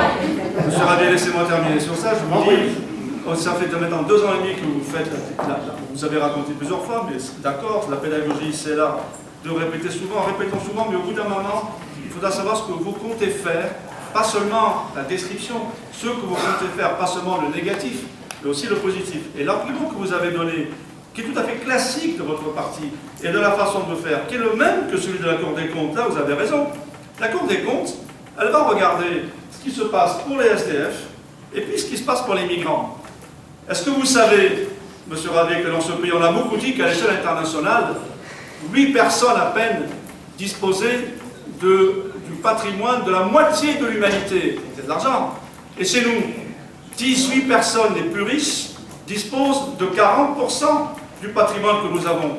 L'année dernière, le CAC 40, on est en crise, paraît-il, il n'y a plus d'argent. Le CAC 40, plus 38% de dividendes. Regardez en haut, M. Rabier, faites pas comme la Cour des comptes. De l'argent, il y en a, il faut regarder là-haut. Il faut regarder ce qui se passe là-bas. Et puis, il ne faut pas dépenser l'argent n'importe comment. Vous allez l'expliquer à M. Fillon, mais là, on va lui dire la même chose. Mais je constate que aussi le Front National prend de l'argent, pas de chez nous, mais des contribuables européens pour rien. Donc, arrêtez de tout ça. L'argent, il y en a partout. Il faut essayer de s'en mettre plein les poches quand on est des élus. Et surtout, il faut le prendre chez les gens qui en ont des riches. Vous allez me dire, ça c'est le vieux discours, Mélenchon, tout ça, l'internationalisme et tout. C'est la réalité vraie, M. Rabier. Ce que vous faites, c'est animer les difficultés que nous avons et opposer les gens pauvres aux gens pauvres. Évidemment, si vous faites ça, on connaît bien le résultat que ça va avoir. Ça va finir en émeute dans tel et tel endroit. Mais regardez en haut, regardez où il y a l'argent. L'argent, il y en a. Malheureusement, vous ne voulez pas lever les yeux. Merci, monsieur. Madame Conservateur. Allez. En ce jour de la Chambre. C'est aussi. Vous avez porté des navettes. Oui. Juste une seconde, il y a quand même. D'abord, s'il y a des immigrés, c'est parce qu'ils sont moins bien chez eux que ce qu'ils seraient ici. Parce qu'il y a la guerre. Donc là, on va arrêter de croire que les gens s'exposent à la mer, à être rackettés, à être noyés, à être brûlés, à être bombardés, si la situation chez eux n'était pas si grave que ça. Donc là, quand même, il faut arrêter. Deuxièmement, pour la mixité sociale, il y a une loi que nous ne respectons pas. C'est-à-dire que les 25%, avant c'était les 20%, mais les 25% de logements sociaux, ils doivent être sur l'ensemble des quartiers. Simplement, on s'est mis en dehors de la loi à Marseille. On a ajouté un truc, c'était au-dessus de 110 logements.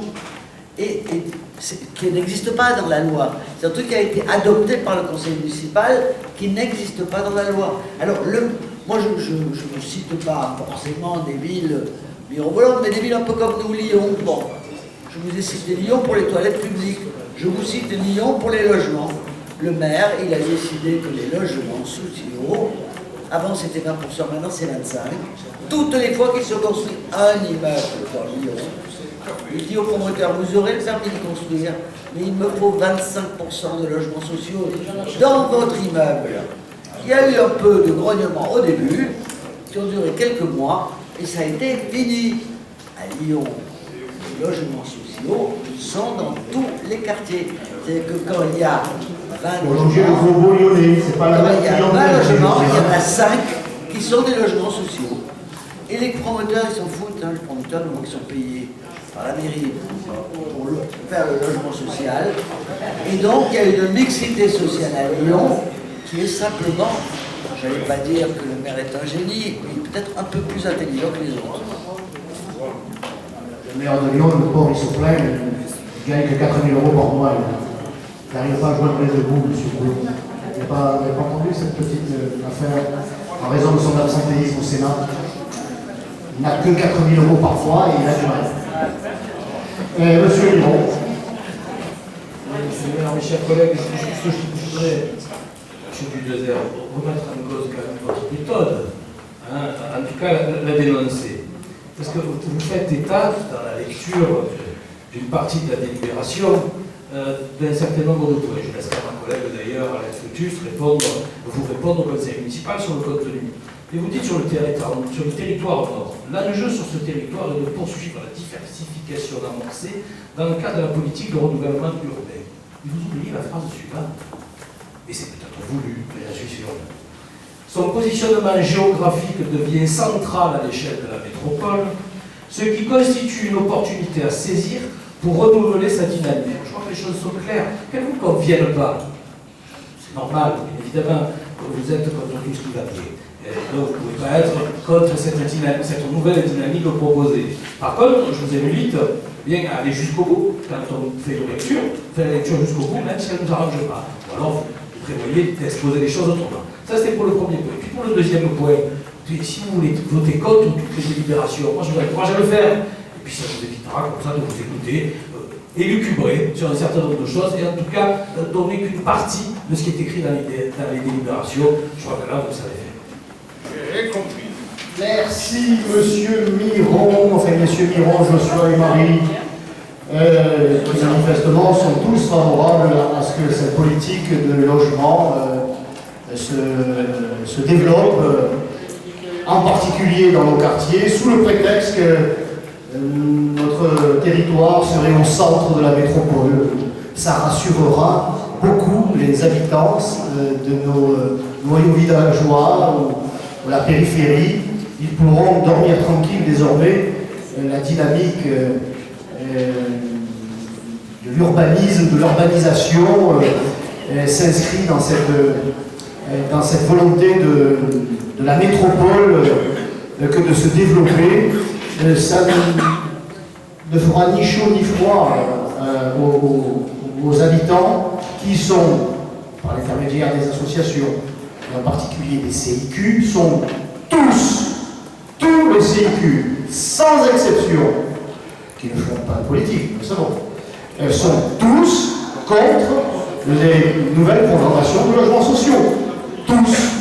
Alors, vous aurez beau essayer de leur faire croire que c'est en raison de ce positionnement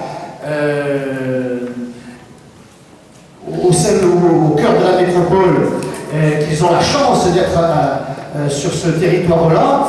Je ne pense pas qu'ils raisonnent de cette manière-là. C'est un petit peu la pilule que vous voulez nous faire avaler, cette excuse, mais ça ne prend pas, parce qu'encore une fois, au-delà de la phrase, il y a une réalité. Monsieur Miron, vous traversez votre secteur, vous le visitez, mais si vous y étiez, c'est-à-dire si vous y viviez, eh bien vous sauriez qu'il n'y a pas une question de rejet de qui que ce soit, c'est qu'à un moment donné, trop c'est trop, voilà, trop c'est trop, et qu'au-delà de l'idéologie, il y a des faits. Et les faits veulent, vous rappeliez, monsieur Joshua, Marie, je ne sais plus, vous avez évoqué, c'est pas des logements sociaux tout à fait, mais bon, la cité de Maison Blanche. Maison Blanche, voilà, c'est l'archétype même, c'est l'exemple même du très grand n'importe quoi.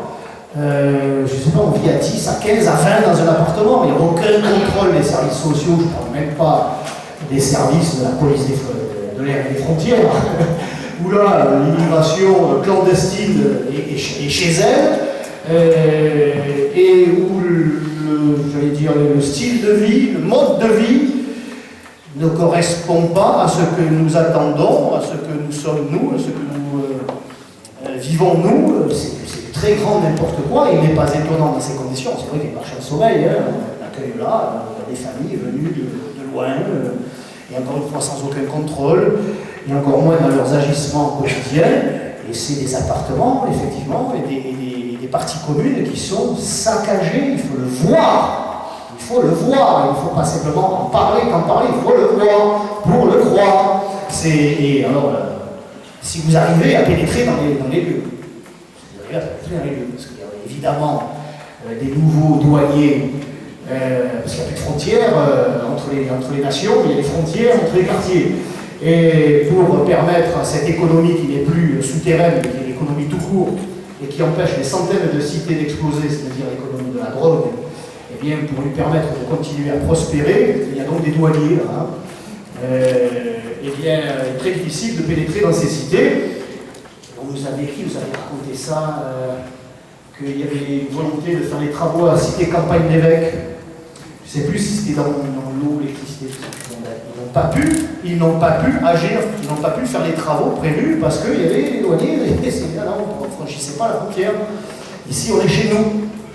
Et la première des choses à faire, c'est d'abattre, pas physiquement, hein, le réseau, ce trafic de drogue qui est en train de saper les fondements de cette ville, de saper le vivre ensemble, de fracturer cette ville, et pas seulement dans les quartiers nord, mais aussi dans le centre, mais surtout ici, au lieu de proposer la légalisation du cannabis, vous feriez mieux, qui est encore au pouvoir pendant quelques mois, en tout cas suggérer à, je ne sais pas si c'est votre ancien ami, encore député, quelques mois, M. Menici, au lieu de légaliser le cannabis, il faudrait mieux le combattre avec les moyens qui s'imposent, parce que l'on peut l'abattre à condition de le vouloir. Mais comme il y a des rentrées d'argent énormes, ça permet à des cités entières à qui vous n'avez pas été capable de fournir du travail, et bien de vivre, quelquefois de survivre, mais quelquefois de très bien vivre aussi. Hein.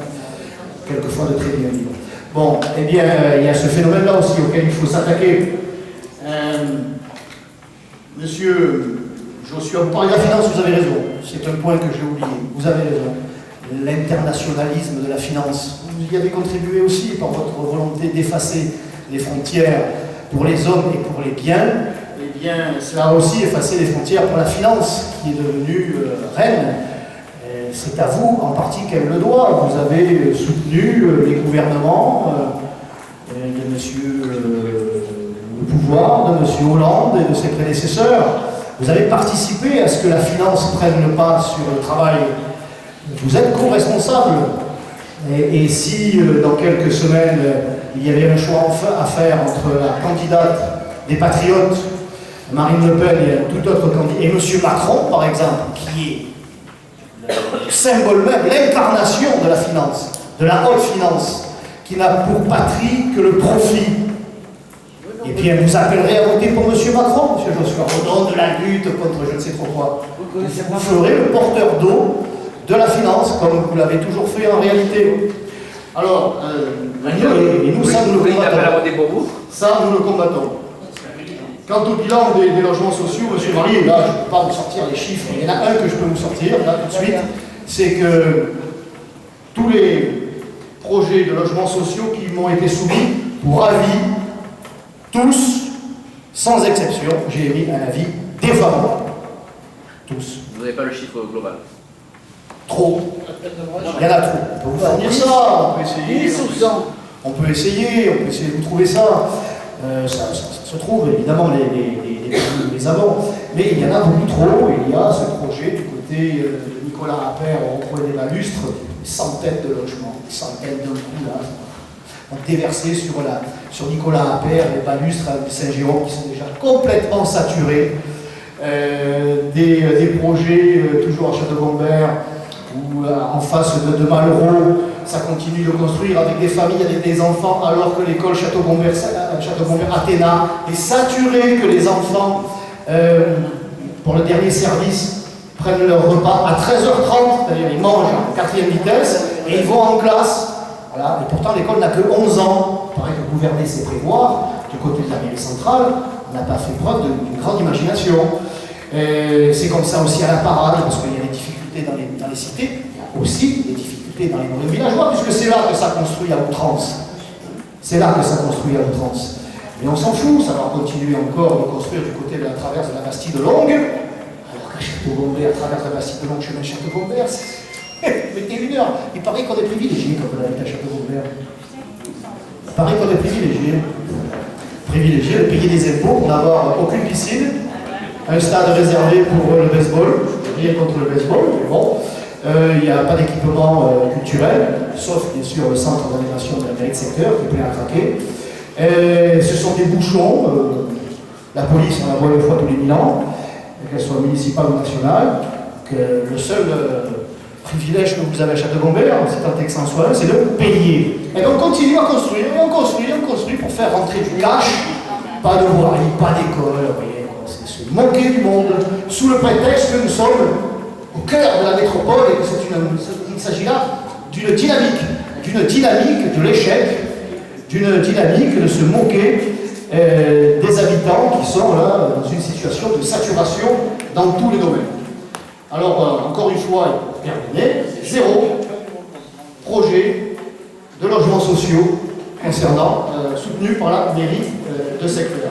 Et vous parliez de Lyon, Madame Poncet-Ramal. Lyon, le maire, il est génial, il est merveilleux, tout ça va se dire à Lyon. Ce n'est pas la même clientèle, Lyon. Lyon, c'est un petit peu comme Paris, on a chassé la classe modeste, je dirais, et la population d'origine étrangère qui a besoin en grande partie nouvellement arrivés sur notre territoire, puisque 91% des étrangers qui sont sur notre territoire, qui arrivent sur notre territoire, sont dépourvus de contrat de travail. Comment pourrait-il en être autrement? Il y a 6 millions de chômeurs déjà. Bon, ben, il faut les assister en tout, et notamment dans le domaine du logement. Ils sont plutôt logés du côté de Vaux-en-Velin, à la périphérie, comme Paris. Chirac a chassé les pauvres, Collomb n'a pas fait autre chose à Lyon. Dans les logements sociaux, c'est plutôt les bobos lyonnais qu'on trouve à Lyon. C'est pas du tout la même clientèle que la nôtre ici. Il ne faut pas comparer ce qui n'est pas comparé. Voilà le chiffre. Et la Croix-Rouge, ça va encore construire du côté de la Croix-Rouge, entre les Vieux-Cyprès et le village de la Croix-Rouge. Alors que c'est saturé l'avenue de la Croix-Rouge, que l'école est au taquet, que c'est... Il n'y a pas de métro, bien sûr. Non mais ça va faire rebondir sur l'avenue de la Croix-Rouge, pardonnez-moi. Voilà, il n'y a rien. On verra, comme à la SAC de Sainte-Marthe. Je l'ai dit au maire de Marseille, puisque je suis un malade mental, parce que j'exagère, je suis vraiment... Quittez votre siège, confiez votre agenda à votre premier adjoint et venez redécouvrir par vous-même votre ville. Venez voir le carnage qui est en train de se passer entre Château-Gombert et la zone de Giraudy, où ça construit au nom d'un dynamisme métropolitain et où la réalité veut que c'est saturé. Sans parler que la Lidéa ne verra pas le jour avant, puisqu'il n'y a pas un sou dans les caisses de la métropole. Donc c'est bouchon sur bouchon, mais du côté de la mairie centrale, l'essentiel est atteint, puisqu'on a fait rentrer du cash. On passe au vote. Qui est pour?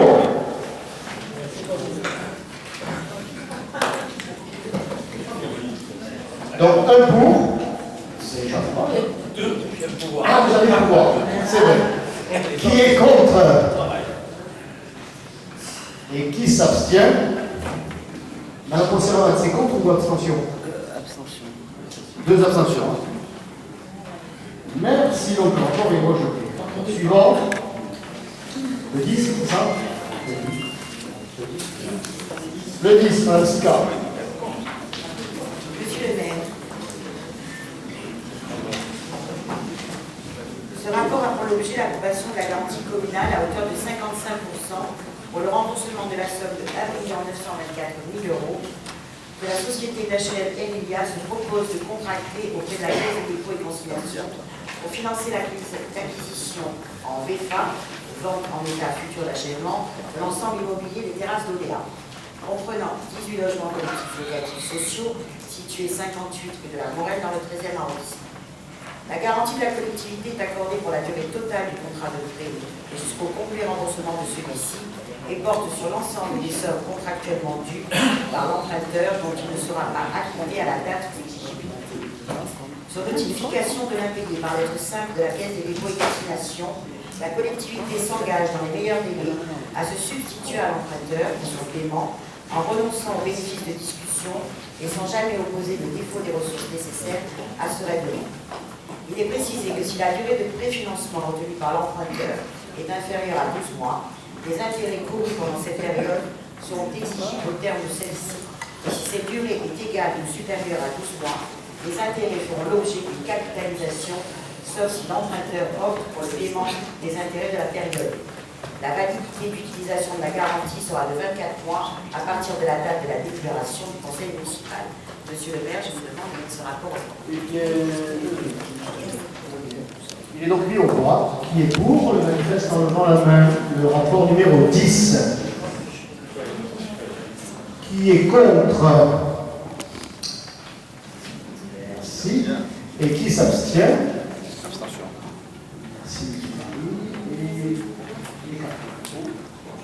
Merci. Donc rejeté. Rapport numéro 11, Madame Sika.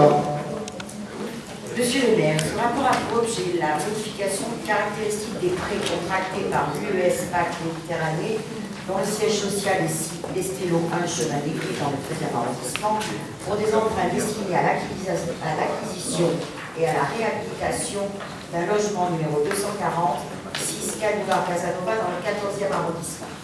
Il s'agit d'approuver une simple modification dans les termes concernant le taux de progressivité des échéances, qui est révisé en fonction de la variation du taux du livret A, sans que le taux d'intérêt puisse être inférieur à 0, ce qui n'a pas été précisé dans la délibération initiale.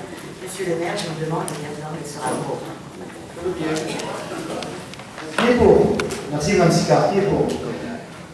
Pardonnez-moi, nous saluons bien sûr ce qu'on a bien vu au sein de ce conseil, la nouvelle conseillère d'arrondissement, Mme Macaluso, le groupe Marseille en avant. Bienvenue, Madame Macaluso. Donc, je reprends, qui est pour? Qui est contre? Il est donc rejeté. Je vous remercie. Rapport suivant, le numéro 12, Madame Sicard. Monsieur le maire, ce rapport a pour objet l'approbation de la garantie communale à hauteur de 55% pour le remboursement de la somme de 41 718 € que l'UES Habitat Pacte Méditerranée se propose de contracter auprès de la Caisse des dépôts et consignations pour financer l'acquisition et la réhabilitation d'un logement situé 90 boulevard Charles-Moretti des Églantines dans le 14e arrondissement. La garantie de la collectivité est accordée pour la durée totale du contrat de prêt et jusqu'au complet remboursement de celui-ci et porte sur l'ensemble des sommes contractuellement dues par l'emprunteur dont il ne sera pas acquitté à la date d'exigibilité. La validité d'utilisation de la garantie sera de 24 mois à partir de la date de la délibération du conseil municipal. Monsieur le maire, je vous prie de bien vouloir mettre ce rapport au vote. Allons-y gaiement. Qui est pour? Qui est pour? Qui est contre? Merci. Alors, avant d'entamer le dernier rapport, je voudrais remercier bien sûr l'ensemble des participants, du public, présidents d'associations, j'allais dire simples citoyens, nous sommes tous des simples citoyens. C'est un péjoratif. Merci à vous d'avoir eu la patience d'assister à ces longs débats pour 13 dossiers. Merci bien sûr aux services qui ont préparé ce conseil, notamment le service des élus, sous la tête de Mme Ablot et ses adjoints. Merci à Laura de faire des kilomètres pendant le conseil. À mon cabinet, Mme Hans et Mme Guffaudy, et bien sûr à la direction générale des services, ici présent.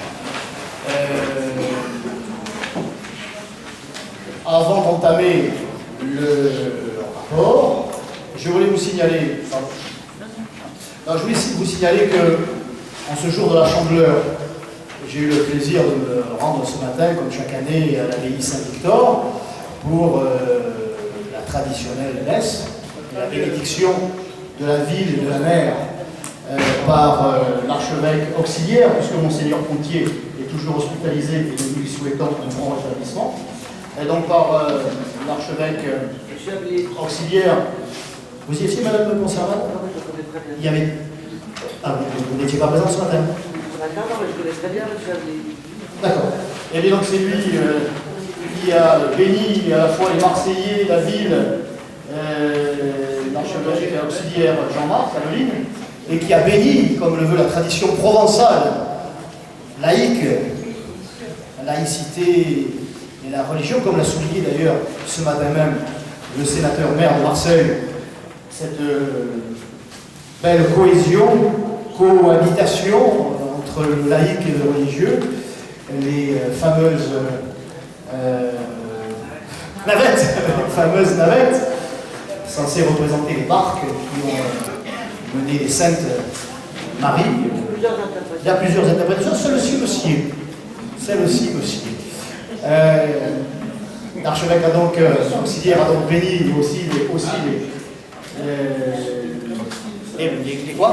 les navettes, c'est ça. J'allais dire les barquettes. Les navettes. Alors, c'est ça, je confonds les barquettes pour un chacun. C'est bon, ça y est, la confiture. La confiture, on fait plus ça. Les barquettes pour un chacun. Pour les enfants. La prochaine fois, j'en mangerai au conseil. Aujourd'hui, je n'ai pas mangé les bonbons, hein, et alors, je me suis permis d'en acheter quelques douzaines. Alors, et qui vous seront proposés. Ou c'est avec la carte de Pénélope? Non. Non. La carte de l'indemnité de représentation de frais de mandat. N'y trouvez pas là le moyen. C'est en toute honnêteté personnelle. Donc il y aura des navettes qui vous seront proposées. Alors j'espère qu'il y en aura assez pour tout le monde. Alors le groupe Marseille Bleu Marine est prié d'attendre que nos autres, on va dire, que ce soit servi d'abord. Vous voyez, pour une fois, ce sont les autres d'abord. Et nous ensuite, s'il en reste. C'est rare, je le souligne. Si vous souhaitez déguster une navette du four à navette, il y avait beaucoup de monde plein à craquer ce matin, comme chaque année d'ailleurs, l'abbaye Saint-Victor, et le four à navette. Voilà. Si vous êtes invités, allez en déguster au moins une, si vous avez de bonnes dents. Hein. C'est la spécialité par excellence de notre ville. Donc on peut passer désormais au rapport, au dernier rapport. Le rapport numéro 13, c'est Mme Sica. Ce rapport a pour objet l'approbation de la participation de la ville pour l'aide à la production de 8 opérations de logements sociaux, dont 2 sont situés sur notre secteur, ainsi que 2 logements diffus. Opération Le Merlan, la maison familiale de Provence, mandataire de la société Logéo Méditerranée, ex-Sud Habitat, envisage la réalisation d'une opération de construction neuve de 35 logements sociaux financés au PLUS dénommé Le Merlan, 6,95-97 avenue du Merlan, dans le 14e arrondissement, ainsi que de 35 places de parking. Ces logements se décomposent en 24 logements collectifs et 11 logements semi-individuels. Le prix de revient prévisionnel de l'opération s'élève à 5 055 593 €. Pour les 35 logements PFU, prêts locatifs à usage social, soit 144 445 € par logement et 2 334 € par mètre de surface utile. La participation de la ville est proposée à hauteur de 200 000 €, soit 5 714 € par logement pour 25 logements. Cette opération fait l'objet d'une décision de subvention et d'agrément de la métropole ex-Marseille-Provence en date du 24 octobre 2016. Sur l'opération Le Coteau de Bel Air, la SMI Sud-Est Méditerranée envisage l'acquisition auprès de la ville de Marseille d'un terrain en vue de la construction d'un programme immobilier, le Coteau Bel Air, 674 traverse de Gibraltar dans le 14e arrondissement. Le financement des 13 logements sociaux financés en PLU s'inscrit au sein d'un programme immobilier diversifié, comprenant à la fois la cession sociale pour 19 logements, des logements à loyer intermédiaire, 36 logements, et des logements sociaux conventionnés PLS, prérogative sociale. 31 logements, pour un total global de 99 logements, 13 places ouvertes sont prévues et stationnement extérieur. Monsieur le maire, je vous demande de bien remettre sur un rapport. Allez, monsieur Marie, monsieur Joshua. Heureusement que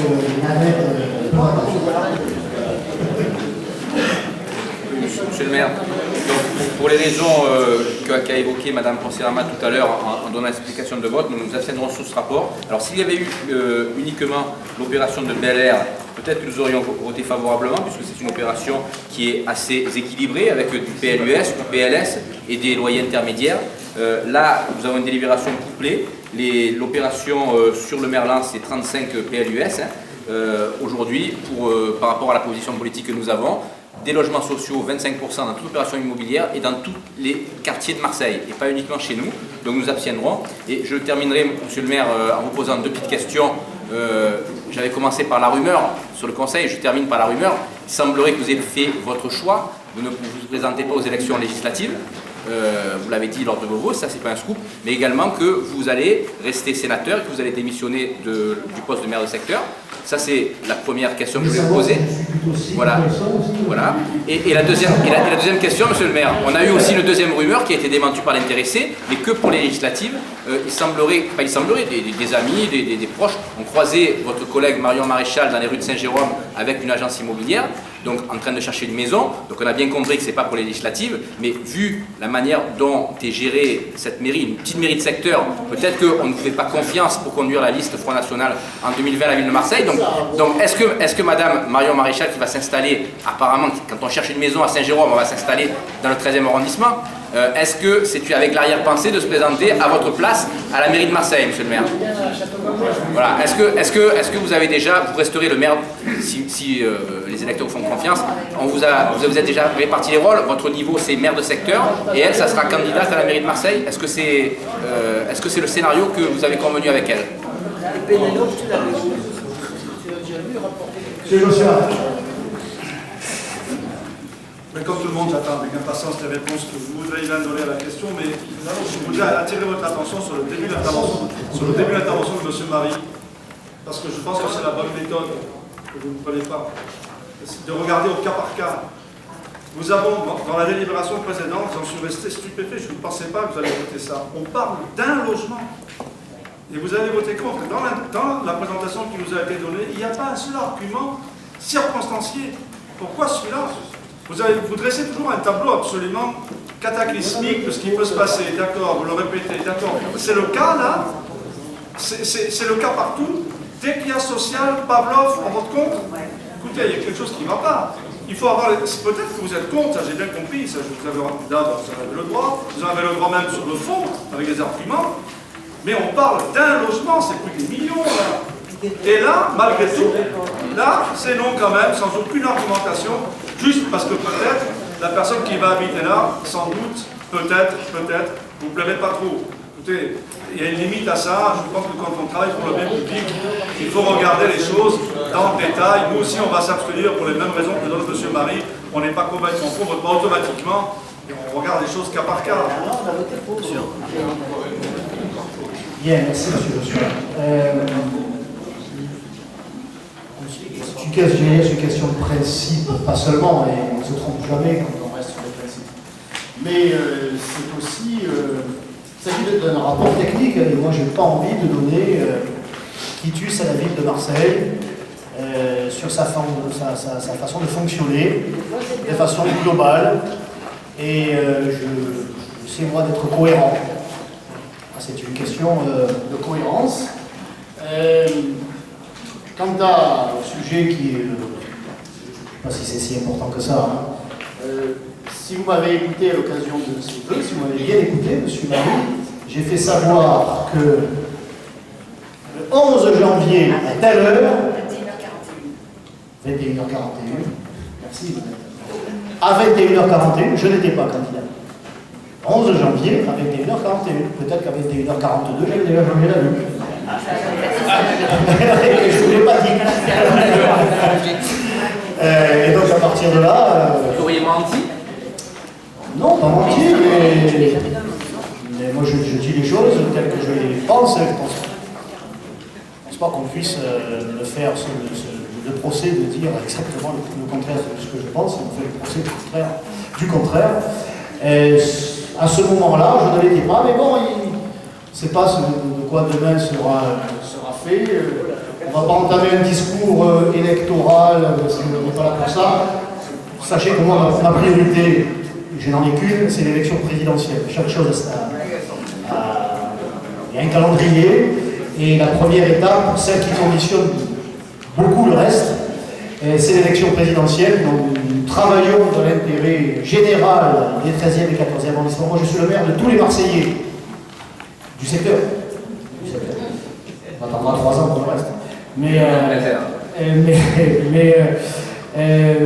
voilà, nous essayons de faire de notre mieux pour convaincre les habitants d'apporter leur soutien au mois d'avril et au mois de mai à la candidate que je soutiens. Et puis, les électeurs sont libres de leur choix dans l'isoloir, même si, comme le faisait remarquer à l'occasion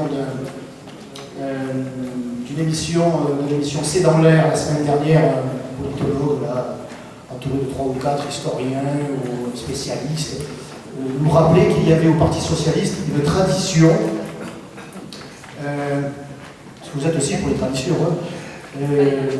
du bourrage d'urne. C'est pas le terme qu'il a employé, la tradition de la fraude.